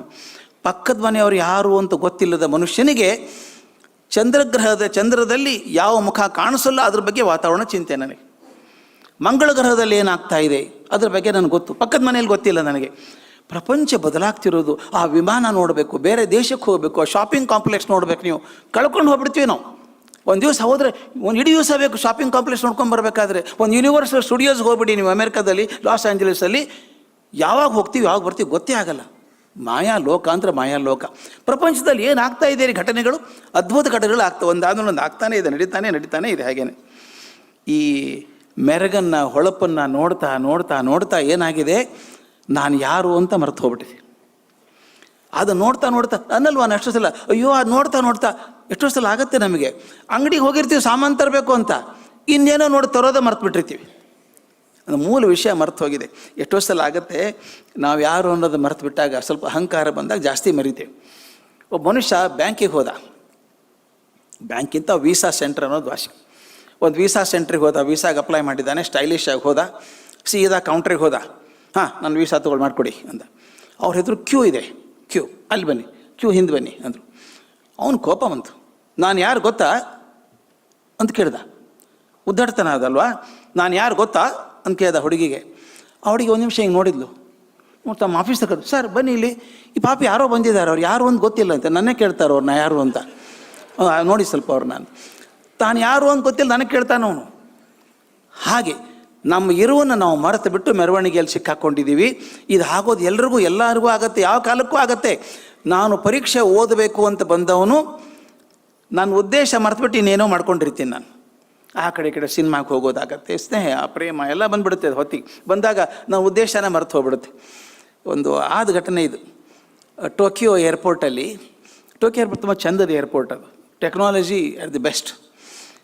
ಟೋಕಿಯೋ ಏರ್ಪೋರ್ಟಲ್ಲಿ ಒಬ್ಬ ಮನುಷ್ಯ ಹೋದ, ಅವನು ಅಮೇರಿಕನ್. ಅವನು ಹೋಗ್ಬಿಟ್ಟು ಇನ್ನೂ ಟೈಮ್ ಇದೆ, ಮಧ್ಯಾಹ್ನ 3:30 ಫ್ಲೈಟು, ಈಗ 12 ಆಗಿದೆ, ಏನು ಬೇಕಾಷ್ಟು ಟೈಮ್ ಇದೆಯಲ್ಲ ಅಂತ ಒಳಗೆ ಬಂದ. ನೋಡ್ದ ಅಲ್ಲೊಂದು ತೂಕ ಮಾಡೋ ಮಷಿನ್ ಇತ್ತು, ವೇಯಿಂಗ್ ಮಷಿನ್ ಇರ್ತದಲ್ಲ, ಒಂದು ಕಾಯಿನ್ ಹಾಕಿದರೆ ಅದು ನಿಮಗೆ ತೂಕ ಹೇಳುತ್ತೆ, ಎಷ್ಟು ತೂಕ ಅಂತ. ನೋಡೋಣ ಅಂತ ಹೇಳ್ದ. ಆದಮೇಲೆ ಒಂದು ಬೋರ್ಡ್ ಇತ್ತು, ಇದು ವಿಶೇಷವಾದಂಥ ತೂಕದ ಯಂತ್ರ, ಇದು ವಿಶೇಷವಾದದ್ದು. ಅಲ್ಲಿ ನೀವು ಕಾಯಿನ್ ಹಾಕಿದರೆ ಬರೀ ತೂಕ ಮಾತ್ರ ಹೇಳಲ್ಲ, ಅದು ನಿಮ್ಮ ಹೆಸರು ಹೇಳುತ್ತೆ, ನೀವು ಯಾವ ದೇಶದವರು ಅಂತ ಹೇಳುತ್ತೆ, ನಿಮ್ಮ ತೂಕ ಹೇಳುತ್ತೆ, ನೀವು ಎಲ್ಲಿಗೆ ಹೋಗ್ತೀರಿ ಅನ್ನೋದು ಹೇಳುತ್ತೆ. ಅದು ಎಲ್ಲ ಇವನ ಒಳ್ಳೆ ಭವಿಷ್ಯ ಹೇಳಂಗಾಯ್ತಲ್ಲ ಇದು, ನೋಡೋಣ ಅಂತ ಕಾಯಿನ್ ಹಾಕಿ ಅದನ್ನ ನಿಂತ್ಕೊಂಡ. ಗುಡ್ ಮಾರ್ನಿಂಗ್ ಜಾನ್ಸನ್ ಅಂತದು. ಇವನ ಹೆಸರು Johnson. You are from America, you are going to Los Angeles no back, your flight is at 3:30, have nice flight ಅಂತು. ಕಾರ್ಡು ಬಂತು, ತೂಕನೂ ಹೇಳ್ತು. ಇವನಂತ ನನ್ನ ಹೆಸರು ಹೆಂಗೆ ಗೊತ್ತಾಯ್ತು ಇದಕ್ಕೆ? ಸ್ಕ್ರೀನ್ ಹಾಕಿರ್ಬೇಕು, ಏನಾರು ಕ್ಯಾಮ್ರಾ ಹಾಕಿರ್ಬೇಕು, ನೋಡೋಣ ಅಂತ ಹೇಳಿದ. ಅಲ್ಲಿ ಇದಕ್ಕೆ ಹೋದ, ಒಂದು ರೂಮಿಗೆ, ವೇಟಿಂಗ್ ರೂಮ್ ಇರ್ತದಲ್ಲ, ಅಲ್ಲಿ ಹೋಗಿ ತಾನು ಬದಲಾಯಿಸ್ಕೊಂಡ, ಡ್ರೆಸ್ ಬದಲಾಯಿಸ್ಕೊಂಬಂದ. ಈಗ ನೋಡೋಣ ಮೋಸ ಮಾಡ್ತಿದ್ದು ಹೆಂಗೆ ಗೊತ್ತಾಗುತ್ತೆ. ಅಲ್ಲಿ ನಿಂತ್ಕೊಂಡು ಮುಖ ಸೊಟ್ಟ ಮಾಡ್ಕೊಂಡು ನಿಂತ್ಕೊಂಡು ಹೆಂಗೆ ಅದು ಹೇಳ್ತಿದ್ದು. Good afternoon Johnson, you are from America, you are going back to Los Angeles, your flight is at 3:30, your wait is 81 kilograms and you got 2 hours for the fight still ಅಂತ ಹೇಳ್ತೀವಿ. ಹೊಲ ಇವನು ಡ್ರೆಸ್ ಚೇಂಜ್ ಮಾಡ್ಕೊಂಡ್ರೆ ಗೊತ್ತಾಯ್ತಾ ಇದಕ್ಕೆ. ಮತ್ತೆ ಹೋದ waiting ರೂಮಿಗೆ. ಈ ಸಲ ಅಲ್ಲಿ ಮೇಕಪ್ ಮಾಡೋರು ಇರ್ತಾರೆ, ಟ್ಯಾಟೂ ಹಾಕೋರು ಇರ್ತಾರಲ್ಲ, ಅಲ್ಲಿ ಕರ್ಕೊಬಂದವ್ರನ್ನ, ನನ್ನ ಮುಖಕ್ಕೆಲ್ಲ ಬೇರೆ ಬೇರೆ ಬಣ್ಣ ಹಾಕಿಬಿಡಿ, ಬಣ್ಣ ಹಾಕ್ಕೊಂಡ, ತಲೆಗೊಂದು ಕ್ಯಾಪ್ ಹಾಕ್ಕೊಂಡ, ಡ್ರೆಸ್ ಚೇಂಜ್ ಮಾಡ್ಕೊಂಡ, ವಿಕಾರ ಮಾಡ್ಕೊಂಡ. ಮತ್ತು ಈ ಸಲ ಹೋಗಿ ಬುದ್ಧಾಮ್ ಹಿಂಗೆ ಬಗ್ಗಿ ಹಿಂಗೆ ನಿಂತ್ಕೊಂಡ, ಅದ್ರ ಮುಂದೆ ಗೊತ್ತಾಗಬಾರ್ದಲ್ಲ ಅದಕ್ಕೆ. ಅದು ಈ ಸಲ ಹೇಳ್ತು, welcome Johnson, good afternoon, you are from America, you are going back to Los Angeles, your flight was at 3:30, sorry you miss the flight, wait for the next flight. ಇವನು ಆ ವೇಯಿಂಗ್ ಮಷೀನಿಗೆ ಮೋಸ ಮಾಡೋಕ್ಕೆ ಹೋಗಿ ತಾನೇ ಮೋಸ ಆಗಿದ್ದ. ಅಂದರೆ ಬಂದದ್ದು ಅದಕ್ಕೆ ಏರ್ಪೋರ್ಟಿಗೆ, ವಿಮಾನ ಹಿಡಿದು ತಾನು ಊರಿಗೆ ಹೋಗಬೇಕು, ಅದನ್ನು ಬಿಟ್ಟ ಇದಕ್ಕೆ ಮೋಸ ಮಾಡೋಕ್ಕೆ ನಿಂತ್ಕೊಂಡ. ನಾವೆಲ್ಲರೂ ಬಹುಶಃ ಹಾಗೆ ಮಾಡ್ತೀವಿ.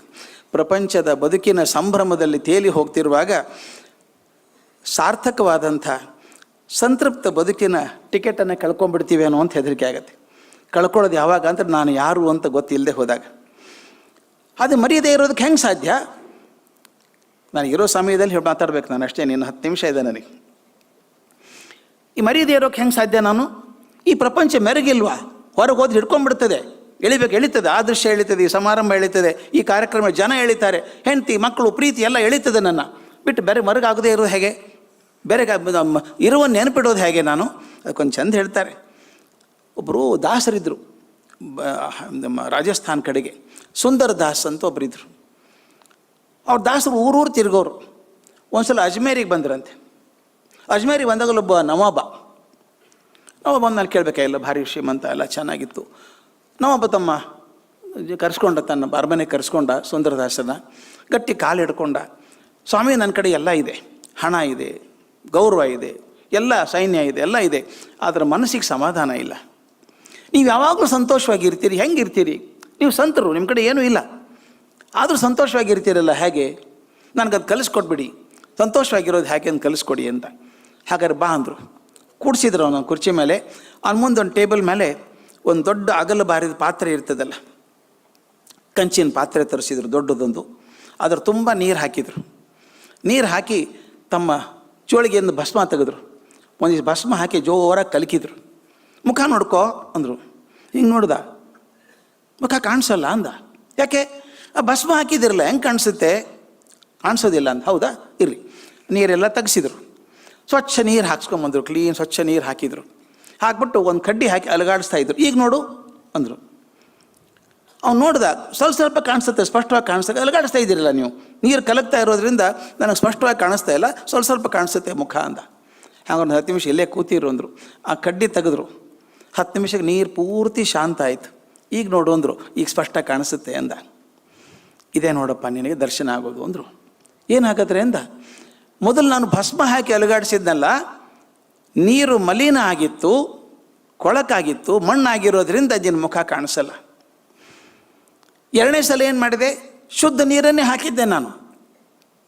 ಸದಾ ಕಾಲ ಕಲಕ್ತಾ ಇದ್ದೆ. ಆದರೂ ಕೂಡ ಮುಖ ಸ್ಪಷ್ಟ ಕಾಣಿಸ್ಲಿಲ್ಲ. ಶುದ್ಧ ನೀರು ಕಲಕ್ತಾ ಇದ್ದೆ, ಕಾಣಿಸ್ಲಿಲ್ಲ. ಮೊದಲನೇದು ಮಲಿನತೆ, ಎರಡನೇದು ಚಂಚಲತೆ. ಮಲಿನತೆ ಚಂಚಲತೆ ಇದ್ದರೆ ಮುಖ ಕಾಣಿಸಲ್ಲ ಮಗು. ಮುಖಾನೇ ಕಾಣಿಸ್ದೆ ಹೋದಾಗ ಆತ್ಮದರ್ಶನ ಹೆಂಗಾದೀತು? ಮುಖಾನೇ ಕಾಣಿಸ್ದೆ ಹೋದಾಗ ಆತ್ಮದರ್ಶನ ಆಗೋಕ್ಕೆ ಸಾಧ್ಯ ಇದೆಯಾ? ಅದಾಗಿಲ್ಲ. ಅದಕ್ಕೆ ಹೇಳ್ತಾ ಇರೋರು, ಮೊದಲು ಮಾಡಬೇಕಾದದ್ದು ಇಷ್ಟೇ. ಬರೀ ಚಿತ್ತ ಮಲಿನ ಆದಾಗ, ಮನಸ್ಸಲ್ಲಿ ಬರೀ ಕೆಟ್ಟ ವಿಚಾರ ಬಂದಾಗ, ಎಷ್ಟೋ ಸಲ ಆಗುತ್ತೆ ಮನಸ್ಸಲ್ಲಿ ಕೆಟ್ಟ ವಿಚಾರ ಬರುತ್ತೆ. ದಯವಿಟ್ಟು ನೋಡಿ, ಘಟನೆ ಆಗೋದು 5 ಸೆಕೆಂಡು. ನಾನು ಬೆಳಗ್ಗೆ ವಾಕಿಂಗ್ ಹೋದೆ ಅಂತ ಇಟ್ಕೊಳ್ಳಿ, ಹೆಂಡತಿ ಜೊತೆಗೆ ವಾಕಿಂಗ್ ಹೋಗೀನಿ.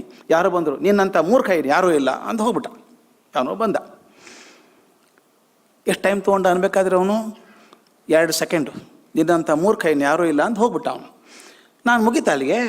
ನಾನು ಕುದಿಯೋಕ್ಕೆ ಶುರು ಆಯಿತು. ಬೆಳಗ್ಗೆ ಎದ್ದು ಸಿಕ್ಕ ನೋಡ್ರಿ ಅವನು, ಇಡೀ ದಿವಸ ಹಾಳಾಗೋಯ್ತು ನಂದು ಅನ್ನಲ್ವನು. ಬೆಳಗ್ಗೆ ಸಿಕ್ಕ ನೋಡ್ರಿ ಅವ್ನು ಮಾತಾಡಿದೆ, ಇಡೀ ದಿವಸ ಹಾಳಾಗೋಯ್ತು. ಅಲ್ರಿ ನಾನು ಮೂರ್ಖನ? ನಾನು ಮೂರ್ಖ ಅನ್ಬೇಕು ಅವನು. ಅದು ನನ್ನ ಹೆಂಡತಿ ಪಕ್ಕದಲ್ಲಿದ್ದಾಗ ಆಕೆ ಗೊತ್ತಿದೆ ನಾ ಇದ್ದೀನಿ ಅಂತ. ಅದ್ರ ಆಕೆ ಮುಂದೆ ಹೇಳೋದಲ್ಲ, ಮೂರ್ಖ ಅಂತ ಹೇಳ್ತಾನೆ ಅಂಥೇಳಿ ಇಡೀ ದಿವಸ ಗೊಯ್ ಗೊಯ್ ಗೊಯ್ ಗೊಯ್ ಇಡೀ ದಿವಸ ತಲೆ ಕೆಡಿಸ್ಕೊಂಡ್ಬಿಡ್ತೀನಿ ನಾನು. ಇಲ್ವ ಅನ್ನಲ್ವ ನೀವು? ಬೆಳಗ್ಗೆ ಸಿಕ್ಕ ನೋಡಿ ಇಡೀ ದಿವಸ ಹಾಳಾಯಿತು ಅಂತ. ಅವ್ನು ಬೈದದ್ದು ಎಷ್ಟು ನಿಮಗೆ? 2 ಸೆಕೆಂಡು. ಆ ಉಳಿದ 23 ಗಂಟೆ 2 ನಿಮಿಷ 2 ಸೆಕೆಂಡ್ ಹಾಳು ಮಾಡ್ಕೊಂಡಿದ್ದಾರೆ. ನಾನೇ ಮಾಡ್ಕೊಂಡಿದ್ದಲ್ಲ. ಮನಸ್ಸು ಮಲಿನ ಆಗಿ ಹೋಗಲಿಲ್ಲ. ಅದಕ್ಕೆ ಹೇಳ್ತೀನಿ, the moment you think of negative things, your mind gets completely polluted. ಎಲ್ಲಿವರೆಗೂ ನೀವು ನೆಗೆಟಿವ್ ಥಿಂಕ್ ಮಾಡ್ತಾ ಇರ್ತೀರೋ, ಈಗ ನಾನು ಕೋಪ ಬಂದು ಇನ್ನು ಯಾರ ಮೇಲೋ, ಅದು ಹೇಳ್ತಾರೆ ಹೇಗಿದೆ ಅಂತ ಮನಸ್ಸಾಗೋದು. ನನ್ನ ಕೈಯಲ್ಲಿ ಬೆಂಕಿ ಹಿಡ್ಕೊಂಡು ಯಾರೋ ತಲೆ ಮೇಲೆ ಹಾಕಬೇಕು ಅಂತ ಹೋದರೆ, ಮೊದಲು ನಿಮ್ಮ ಕೈ ಸುಡುತ್ತೆ, ಆಮೇಲೆ ಅವ್ರ ತಲೆ ಸುಡುತ್ತೆ. ನಿಮ್ಮ ಮನಸ್ಸಲ್ಲಿ ಕೆಟ್ಟ ವಿಚಾರ ಬಂದ ತಕ್ಷಣ ನಿಮ್ಮ ಮನಸ್ಸು ಹಾಳಾಗೋಯ್ತು. ಈ ಮೈಂಡ್ ಕೆನಾಟ್ ಥಿಂಕ್ ಪ್ರಾಪರ್ಲಿ, ಮಾಡೋಕ್ಕಾಗೋದಿಲ್ಲ. ಅದು ಮಲಿನತೆ. ಅದು ಮತ್ತು ಅದು ಅಷ್ಟೇ ಬರೋದಿಲ್ಲ. ಮಲಿನತೆ ಹೋಗ್ಬೇಕಾದ್ರೆ ಏನು ಮಾಡಬೇಕು? ಒಳ್ಳೆ ವಿಚಾರ ಮಾಡಿ. Think positive, think good of everybody. ಯಾರ ಬಗ್ಗೆ ಕೆಟ್ಟ ಮಾತಾಡಬೇಡಿ. ಯಾರ ಬಗ್ಗೆ ಕೆಟ್ಟ ಮಾತಾಡೋ ಮೊದಲು ವಿಚಾರ ನಿಮ್ಮಲ್ಲಿ ಬರಬೇಕಲ್ವ? ಅದು ಬೇಡ. ಎರಡನೇದು, ಚಂಚಲತೆ ಕಮ್ಮಿ ಆಗಬೇಕು. ಅದಕ್ಕೆ ಸ್ವಲ್ಪ ಧ್ಯಾನ ಮಾಡಬೇಕು. ನಾನೇನು ಇಡೀ ದಿವಸ ಧ್ಯಾನ ಮಾಡಿ ಅಂತ ಹೇಳಲ್ಲ. ಬೆಳಗ್ಗೆ ಒಂದು 5 ನಿಮಿಷ 10 ನಿಮಿಷ. ಮನಸ್ಸು ಚಂಚಲ ಭಾಳ. ಎಷ್ಟು ಚಂಚಲ ಮನಸ್ಸು ಅಂದರೆ, ನೀವು ಏನು ಬೇಡ ಅಂತೀರೋ ಅದನ್ನೇ ಮಾಡುತ್ತೆ. ಧ್ಯಾನ ಮಾಡೋದಕ್ಕಿಂತ ಮೊದಲು ಮನೆ ಚೆನ್ನಾಗಿರುತ್ತೆ. ಧ್ಯಾನ ಮಾಡಬೇಕು ಅಂತ ಕಣ್ಣು ಮುಚ್ಚಿ ಕೂತ್ರೋ ಪ್ರಪಂಚದ ಎಲ್ಲ ವಿಚಾರಗಳು ಆವಾಗೆ ಬರ್ತಾವೆ. ಒಂದು ಸಣ್ಣ ಪ್ರಯೋಗ ಮಾಡಿಸಿದ್ದೆ ಹಿಂದೆ ಕಮ್ಮಿಗೋ ಮಾಡ್ಬೋದು ಅದನ್ನು. ಒಂದು 10 ನಿಮಿಷ 10 ಸೆಕೆಂಡ್ ಕಣ್ಣು ಮುಚ್ಕೊಳ್ಳಿ ನೋಡೋಣ. 10 ಸೆಕೆಂಡ್ ಎಷ್ಟು ಕಣ್ಣು ಮುಚ್ಕೊಳ್ಳಿ. ಕಣ್ಣು ಮುಚ್ಕೊಳ್ಳೋದು ಭಾಳ ಕಷ್ಟ ಕೆಲವರಿಗೆ. ಕಣ್ಣು ಮುಚ್ಕೊಳ್ಳಿ, ಏನಾಗಲ್ಲ. ದಯವಿಟ್ಟು ಮುಂದೆ 15 ಸೆಕೆಂಡು ಮೊಸಳೆಗಳ ಬಗ್ಗೆ ವಿಚಾರ ಮಾಡಬೇಡಿ.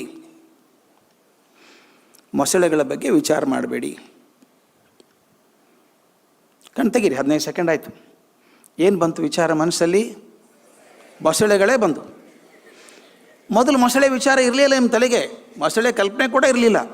ನಾನು ಮೊಸಳೆಗಳ ಬಗ್ಗೆ ವಿಚಾರ ಮಾಡಬೇಡಿ ಅಂತ ಹೇಳಿದ ತಕ್ಷಣ ಇವನ್ಯಾಕಂದ ಮೊಸಳೆ ಬಗ್ಗೆ ಏನು ಹೇಳ್ತಾನೆ ಇವನು? ಬರೇ ಮೊಸಳೆನೇ ಬಂದು ತಲೆಗೆ. This is the nature of mind. ಯಾವುದು ಬೇಡ ಅಂತಿರೋ ಅದೇ ನುಕ್ಕೊಂಡು ಬರುತ್ತೆ. ಅದು ಆಗಬಾರ್ದು ಅಂದರೆ ಸ್ವಲ್ಪ ಸ್ಟೆಬಿಲಿಟಿ ಬರಬೇಕು. ಸ್ಟೆಬಿಲಿಟಿ ಬರಬೇಕಾದ್ರೆ ಒಂದು ಚೂರು 5 ನಿಮಿಷ ಧ್ಯಾನ ಮಾಡಿ, ಸ್ವಲ್ಪ ಮಾಡಿ, ನಿಧಾನಕ್ಕೆ ಬರುತ್ತೆ. ಸಣ್ಣ ವಯಸ್ಸು ಕೆಲವು ಅಂತಾರೆ ಧ್ಯಾನ ಅದೆಲ್ಲ ರಿಟೈರ್ ಆದಮೇಲೆ ಶುರು ಮಾಡೋಣ. ಮುಂದೆ ಭಾಳ ಟೈಮ್ ಇಲ್ಲ, ವಾರಂಟಿ ಪೀರಿಯಡ್ ಮುಗಿದು ಹೋಗಿದೆ ಆಗಲೇ. ನಾನು ಸಾಮಾನ್ಯವಾಗಿ ಹೇಳ್ತೀನಿ, ನನಗೆ 60 ವರ್ಷ ಆದಾಗ ಹೇಳಿಬಿಟ್ಟು ನನ್ನ ಹೆಂಡತಿಗೆ, ವಾರಂಟಿ ಪೀರಿಯಡ್ ಮುಗಿದು ಹೋಗಿದೆ. Every day is an extension. Any day get up in the morning and say thank you God, you sanction 1 more day for me. ಆದ್ದರಿಂದ ನಾನು ಹೇಳೋದಿಷ್ಟೇ, ಸ್ವಲ್ಪ ಧ್ಯಾನ ಇದ್ದರೆ ಮನಸ್ಸು ಚಂಚಲತೆ ಕಮ್ಮಿ ಆಗುತ್ತೆ. ಪಾಸಿಟಿವ್ ಥಾಟ್ಸ್ ಮಾಡಿದಾಗ ಮನಸ್ಸು ಶುದ್ಧಿ ಆಗುತ್ತೆ, ಮಲಿನತೆ ಹೋಗ್ತದೆ. ಸ್ವಲ್ಪ ಧ್ಯಾನ ಮಾಡಿದಾಗ ಚಂಚಲತೆ ಕಮ್ಮಿ ಆಗುತ್ತೆ. ಮೂರನೇದು ಬಹಳ ಮುಖ್ಯವಾದದ್ದು. ಅದಾದಮೇಲೆ ಸ್ವಲ್ಪ ನಾನು ಯಾರು ಒಂದು ಚಿಂತೆ ಮಾಡಬೇಕು. ನಾನು ದೇಹನ ಇದು, ಅದು ದೇಹ, ನಾನೂ ದೇಹ, ಇಬ್ಬರು ಒಂದೇ ಅಲ್ವಾ? ಹಾಗಾದರೆ ಅವ್ರ ಬಗ್ಗೆ ದ್ವೇಷ ಯಾಕೆ ನನಗೆ? ಒಂದು ಸಲ ನಾವೆಲ್ಲರೂ ಒಂದೇ ಆತ್ಮಶಕ್ತಿ ಇದು. ಅದಕ್ಕೆ ಅಹಂ ಬ್ರಹ್ಮಾಸ್ಮಿ ಅಂತ ಅನ್ನೋ ತತ್ವ ಬಂದದ್ದು. ನಾನು ಸಣ್ಣವನಲ್ಲ. ಆ ದೊಡ್ಡ ಬ್ರಹ್ಮ ಅಂತ ಏನು ಕರಿತೀರೋ, ಅಪಾರ ಶಕ್ತಿ ಅಂತ ಕರಿತೀರೋ, ದೈವ ಅಂತ ಕರಿತೀರೋ, ದೇವರು ಅಂತ ಕರಿತೀರೋ, ಅದರದ್ದೇ ಒಂದು ಅಂಶ ನಾನು ಸಣ್ಣವನಲ್ಲ ಅಂದ್ಕೊಂಡಾಗ ಇನ್ಫೀರಿಯಾರಿಟಿ ಕಾಂಪ್ಲೆಕ್ಸ್ ಬರೋಲ್ಲ. ಸೆಕೆಂಡ್ಲಿ ಸುಪೀರಿಯಾರಿಟಿ ಕಾಂಪ್ಲೆಕ್ಸು ಬರೋಲ್ಲ. ನನ್ನ ಹಾಗೆ ಅವರು ಇದ್ದಾರಲ್ಲ, ಅವರು ದೇವರಲ್ವಾ, ನಾನು ದೇವರಲ್ವಾ, ಎಲ್ಲರೂ ಆ ಶಕ್ತಿನೇ ಅದು ಅಂದ್ಕೊಂಡು ಸ್ವಲ್ಪ ತತ್ವಜ್ಞಾನದ ಕಡೆ ಮನಸ್ಸು ಮಾಡಿದಾಗ ಚೈತನ್ಯದ ಅರಿವಾಗ್ತದೆ. ಇದು ಕಷ್ಟದ ದಾರಿ, ಆದರೆ ಸಾರ್ಥಕವಾದ ದಾರಿ, ಮಾಡ್ಕೋಬೇಕಾದಂಥ ದಾರಿ. ಇನ್ನು ಕೊಡೆದೊಂದು ಇಂಪಾರ್ಟೆಂಟ್ ಮಾತು ಹೇಳಿ ಮುಗಿಸ್ಬೇಕು ನಾನು. ಹಾಗಾದ್ರೆ ಬದುಕೋದು ಹೇಗೆ ಬದುಕಬೇಕು? ನಾನು ಇರುವುದು ಮೆರವಣಿಗೆಯಲ್ಲಿ ಇರಬೇಕು, ಆದರೂ ಇರುವನ್ನು ಮರಿಬಾರ್ದು. ಮೆರವಣಿಗೆನ ಬಿಡೋಕ್ಕಾಗಲ್ಲ ನನಗೆ, ಇರಬೇಕಾದ್ರೆ ಮೆರವಣಿಗೆಯಲ್ಲಿ ಇರಬೇಕು. ನಾನು ಮೆರವಣಿಗೆಯಲ್ಲಿ ಇದ್ದುಕೊಂಡು ತಿಳ್ಕೋಬೇಕು. ಅದಕ್ಕೆ ಮತ್ತೆ ನಾನು ಗುಂಡಪ್ಪನವ್ರಿಗೆ ಮೊರೆ ಹೋಗ್ಬೇಕು. ನಾನು 2 ಕೋಣೆಗಳ ನೀ ಮಾಡು ಮನದಾಲಯದಿ. ಎಷ್ಟು ಚಂದ ಹೇಳ್ತಾರೆ, ಇದಕ್ಕಿಂತ ಸುಲಭ ಹೇಳೋಕ್ಕೆ ಸಾಧ್ಯ ಇಲ್ಲ. 2 ಕೋಣೆಗಳ ನೀ ಮಾಡು ಮನದಾಲಯದಿ, ಹೊರ ಕೋಣೆಯಲ್ಲಿ ಲೋಗರಾಟಗಳ ನಾಡು. ವಿರಮಿ ಸೊಬ್ಬೆನೆ ನೀನು ಒಳಮನೆಯ ಶಾಂತಿಯಲ್ಲಿ, ವರಯೋಗ ಸೂತ್ರವಿದು ಮಂಕುತಿಮ್ಮ. 2 ಕೋಣೆ ಮಾಡ್ಕೋಬೇಕಂತೆ ಮನಸ್ಸಲ್ಲಿ, 2 ಕಂಪಾರ್ಟ್ಮೆಂಟ್ ಮಾಡ್ಕೋಬೇಕು. ಹೊರಗಿನ ಜಗತ್ತು ಬಿಡೋಕ್ಕಾಗಲ್ಲ ನನಗೆ. ಹೊರ ಕೋಣೆಯಲ್ಲಿ ಲೋಗರಾಟಗಳ ನಾಡು. ಜನರಾಡು ಆಟ ಆಡು. ನಿನಗೇನೋ ಕೆಲಸ ಕೊಟ್ಟಿದ್ದಾರೆ, ಯಾವುದೋ ಕೆಲಸ, ನೌಕರದಾರ ಆಗಿದೆಯೋ, ಯಜಮಾನ ಆಗಿದೆಯೋ, ಯಾವುದೋ ಒಂದು ಜವಾಬ್ದಾರಿ ನಿನಗಿದೆ. ಜವಾಬ್ದಾರಿಯನ್ನು ಗೊಣಗದೆ ಮಾಡು, ಸಂಭ್ರಮದಿಂದ ಮಾಡು, ಸಂತೋಷದಿಂದ ಮಾಡು, ತೃಪ್ತಿಯಿಂದ ಮಾಡು. ನೀನು ಕೊಟ್ಟ ಕೆಲಸವನ್ನು ಸಂಭ್ರಮದಿಂದ ಮಾಡು. ಅದು ಮೆರವಣಿಗೆಯಲ್ಲಿ ಭಾಗವಹಿಸುವಂಥದ್ದು. ಅಲ್ಲೇ ಕೂತ್ಕೋಬೇಡ. ವಿರಮಿ ಸೊಬ್ಬನೆ ನೀನು ಒಳಮನೆಯ ಶಾಂತಿಯಲ್ಲಿ. ಅಲ್ಲಿ ಕೆಲಸ ಮಾಡ್ತಾ ಮಾಡ್ತಾ, ಮೆರವಣಿಗೆ ಮಾಡ್ತಾ ಮಾಡ್ತಾ, ನಾನು ಮೆರವಣಿಗೆಗೆ ಬಂದವನಲ್ಲ, ಮೆರವಣಿಗೆಗೆ ಬಂದಿದ್ದೀನಿ, ಆದರೆ ಬಂದ ಉದ್ದೇಶ ಬೇರೆ ಇದೆ. ನಾನು ಬಂದಾಗ ಹುಟ್ಟಿದಾಗ ಸಣ್ಣ ಮಗುವಾಗಿದ್ದೆ. ನಾನು ಕೊನೆಗೆ ಹೋಗುವಾಗ ಪರಿಶುದ್ಧನಾಗಿ ಹೋಗಬೇಕಲ್ವ. ನನಗೆ ಮದರ್ ಥೆರೇಸಾ ಹೇಳಿದಂಥ ಮಾತು ನಾನು ಮರೆಯೋಕ್ಕೆ ಸಾಧ್ಯವೇ ಇಲ್ಲ. ಆಕೆ ಜೊತೆಗೆ 3 ದಿವಸ ಬದುಕಿದವನು ನಾನು 71ನೇ ಇಸ್ವಿಗೆ. ಆಕೆ ಒಂದು ಮಾತು ಹೇಳಿದ್ರು ನನಗೆ, ಗೆದೆ ಜಲ್ ಅಂತದೆ ನೆನೆಸ್ಕೊಂಡಾಗ ಈಗಾದರೂ ಕೂಡ. Child should have dignity in death ಅಂದರು. ನಾನು ಡಿಗ್ನಿಟಿ ಇನ್ ಲೈಫ್ ಬಗ್ಗೆ ಕೇಳಿದ್ದೆ, ಬದುಕಿನಲ್ಲಿ ಘನತೆ ಬಗ್ಗೆ ಕೇಳಿದ್ದೆ, ಸಾವಿನಲ್ಲಿ ಘನತೆ ಕೇಳೇ ಇರಲಿಲ್ಲ ನಾನು. ನಾನು ಕೇಳಿದೆ, mother what is dignity in death ಅಂದೆ. ಆಕೆ ಹೇಳಿದ ಮಾತು ಇಂಗ್ಲೀಷಲ್ಲಿ ಹೇಳಿ, ಕನ್ನಡದಲ್ಲೂ ಹೇಳ್ತೀನಿ. ಆಕೆ ಇಂಗ್ಲೀಷಲ್ಲಿ ಹೇಳಿದ್ದು ನನಗೆ ಅದನ್ನು. Son, I still feel our finger on my chest. She put her hand on my chest and said, son, the little heart inside you is a temple of God. The little heart inside temple of God. ನೀನು ಹೃದಯ ಇದೆಯಲ್ಲ ಒಳಗಡೆ, ಅದು ಭಗವಂತನ ಆವಾಸ ಸ್ಥಾನ. ಅದು it should always be clean, should always be clean. ಆಕೆ ಹೇಳ್ತಾಳೆ, is got keep it always clean. If you can keep the heart clean in the moment of death, you walk up to the heavens, look into the eyes of God and tell him, God, I have come back as clean as you send me to earth as a small child. ಎಂಥ ಮಾತ್ರಿ ಅದು. ನಾನು ಇನ್ನತ್ತಾಗ by ಜೂಮನ್ ಸತಿ ಕೆಲ್ಸ್ಕೊಂಡಾಗ, ನೀನು ಮಗುವಾಗಿದ್ದಾಗ ಭೂಮಿಗೆ ಬಂದಿಯಲ್ಲಪ್ಪ, ನೀನು ಹೃದಯ ಎಷ್ಟು ಶುದ್ಧಿ ಇತ್ತಲ್ಲ. ಭಗವಂತ ಹೇಳಬೇಕು, ಭಗವಂತ ನೀ ಮಗುವಾಗಿದ್ದಾಗ ಯಾವ ಶುದ್ಧತೆಯಿಂದ ಹೃದಯ ಇಟ್ಟು ಕಳಿಸಿದ್ಯೋ ಅದೇ ಶುದ್ಧತೆಯನ್ನು ಇಟ್ಕೊಂಡು ವಾಪಸ್ ಬಂದಿದ್ದೇನು ಮಹಾರಾಯ ಅಂತ ಕಾಲಿಗೆ ಬೀಳು. ಅದು ಡಿಗ್ನಿಟಿ ಇನ್ ಡೆತ್. ಅದು ಭಾಳ ಮುಖ್ಯ. 2 ಕೋಣೆಗಳ ನೀ ಮಾಡು ಮನದಾಲಯದಿ, ಹೊರ ಕೋಣೆಯಲ್ಲಿ ಲೋಗರಾಟಗಳ ನಾಡು. ಜನರು ಆಡಬೇಕಾದ ಆಟ ಆಡು, ನೀನು ಜವಾಬ್ದಾರಿಯಿಂದ ಮಾಡು. ಆದರೆ ಅಲ್ಲೇ ಕೂತ್ಕೊಳ್ದೆ, ವಿರಮಿ ಸೊಬ್ಬನೆ ನೀನು ಒಳಮನೆಯ ಶಾಂತಿಯಲ್ಲಿ. ಒಳಗಡೆ ಬಂದು ವಿಚಾರ ಮಾಡು, ನಾನು ಯಾರು, ಯಾಕೆ ಬಂದಿದ್ದೇನೆ ಇಲ್ಲಿ, ಏನಾದರೂ ಸಾಧನೆ ಮಾಡಿ ಹೋಗ್ಬೇಕಲ್ಲ, ಈ ಆತ್ಮಕ್ಕೊಂದು ಏನೋ ತೃಪ್ತಿ ಆಗಬೇಕಲ್ಲ ಅಂತ ಮಾಡು. ವರಯೋಗ ಸೂತ್ರವಿದು ಮಂಕುತಿಮ್ಮ. ಇದು ದೊಡ್ಡ ಯೋಗ, ಹೊರಗಿಂದ ಒಳಗಿನ ಸೇರಿಸುವಂಥ ಯೋಗ ಇದು. ಪರಮಹಂಸರು, ರಾಮಕೃಷ್ಣ ಪರಮಹಂಸರು ಒಂದು ಅದ್ಭುತ ಉದಾಹರಣೆ ಕೊಡ್ತಿರ್ತಾರೆ, ಅದನ್ನು ಹೇಳಿ ನಿಲ್ಲಿಸ್ಬಿಡ್ತೀನಿ. ಭಾಳ ಚಂದ ಉದಾಹರಣೆ ಕೊಡ್ತಾರೆ ಅವರು. ಮನೆಯಲ್ಲಿ ತಾಯಿ ಎಷ್ಟು ಕೆಲಸ ಹೆಣ್ಮಕ್ಳಿಗೆ, ಮನೆಯಲ್ಲಿ ಗಂಡಸರೇ ಆರಾಮ, ಹೆಣ್ಮಕ್ಳಿಗೆ ರಿಟೈರ್ಮೆಂಟ್ ಅಂತಿಲ್ಲ. ಗಂಡ ಬಂದ್ಬಿಡ್ತಾರೆ, ರಿಟೈರ್ ಆಯ್ತು ನೋಡಿ ಇವತ್ತಿಂದ, ಆರಾಮ್ ಕೊಟ್ಟಿವಿ ನೋಡ್ತೀವಿ ಅಂತಾಳೆ. ಆಕೆಗೆ ರಿಟೈರ್ಮೆಂಟ್ ಇದೆಯಾ? ರಿಟೈರ್ಮೆಂಟೇ ಇಲ್ಲ, ಜಾಸ್ತಿ ಜವಾಬ್ದಾರಿ ಬರ್ತಾ ಬರ್ತಾ. ಆಕೆ ಮನೆಯಲ್ಲಿ 100 ಕೆಲಸ ಮಾಡ್ತಾಳೆ, ಅಡುಗೆ ಮನೆಯಲ್ಲಿ 100 ಕೆಲಸ ಮಾಡ್ತಿರ್ತಾಳೆ. ನವರಾತ್ರಿ ಹಬ್ಬ, ದೇವ್ರ ಮುಂದೆ ದೀಪ ಹಾಕಿದ್ದಾಳೆ. ಎಲ್ಲಿ ದೀಪ ಆರು ಹೋಗುತ್ತೋ ಅಂತ ಆತಂಕ. ಆ 100 ಕೆಲಸ ಮಾಡ್ತಾ ಮಾಡ್ತಾನೆ ಒಂದು ಕಣ ದೀಪದ ಇಟ್ಟಿರ್ತಾಳೆ ಆಕೆ ಅಲ್ವಾ. 100 ಕೆಲಸ ಮಾಡ್ತಾ ಅದು ದೀಪ ಮರೆಯಲ್ಲ, ದೀಪ ನೋಡ್ತಾನೆ ಇರ್ತಾಳೆ. ಆಗಾಗ ದೀಪ ನೋಡ್ತಿರೋದು. ಇನ್ನೊಂದು ಉದಾಹರಣೆ, ಪುಟ್ಟ ಮಗು ಇದೆ ಮನೆಯಲ್ಲಿ, 1 ವರ್ಷದ ಓಡಾಡ್ತಾ ಇದೆ ಅದು. ತಾಯಿ 100 ಕೆಲಸ ಮಾಡ್ತಿದ್ರು, ಮಗುನ ಮೇಲೆ ಕಣ್ಣು ಇಟ್ಟಿರ್ತಾಳೆ. ಏನು ಮಾಡ್ತಾಳೆ, ಬಿದ್ದು ಹೋಯ್ತೋ ಪೆಟ್ಟಾಯ್ತೋ ಏನಾದ್ರು ನೋಡ್ಬೇಕು ಅದನ್ನು. ಹೇಗೆ ತಾಯಿ ಈ ಕೆಲಸಗಳನ್ನು ಮಾಡ್ತಾ ಆ ದೇವರ ದೀಪದ ಮೇಲೆ ಮಗುವಿನ ಮೇಲೆ ಮನಸ್ಸಿಟ್ಟಿದ್ದಾಳೋ ಹಾಗೆ ನಾವು ಕೂಡ ಈ ಮೆರವಣಿಗೆಯಲ್ಲಿ ಭಾಗದಲ್ಲಿ ಇರೋಣ, ಮೆರವಣಿಗೆಯನ್ನು ಗಮನಿಸೋಣ. ಅದರ ಒಳಗಡೆ ನಲ್ಲೊಂದು ಚೈತನ್ಯ ಇದೆ, ಅದನ್ನು ಬೆಳೆಸಬೇಕು ಅನ್ನೋ ಕಡೆ ದಿಕ್ಕಿಟ್ಟಾಗ ಬಹುಶಃ ಮೆರವಣಿಗೆಯಲ್ಲೇ ಕೂಡ ನಮ್ಮ ಇರುವನ್ನು ಮರೆಯೋದಿಲ್ಲ. ಹಾಗಾಗಲಿ ಅಂತ ಪ್ರಾರ್ಥನೆ ಮಾಡಿ ನನ್ನ ಮಾತು ಮುಗಿಸ್ತೇನೆ. ನಮಸ್ಕಾರ.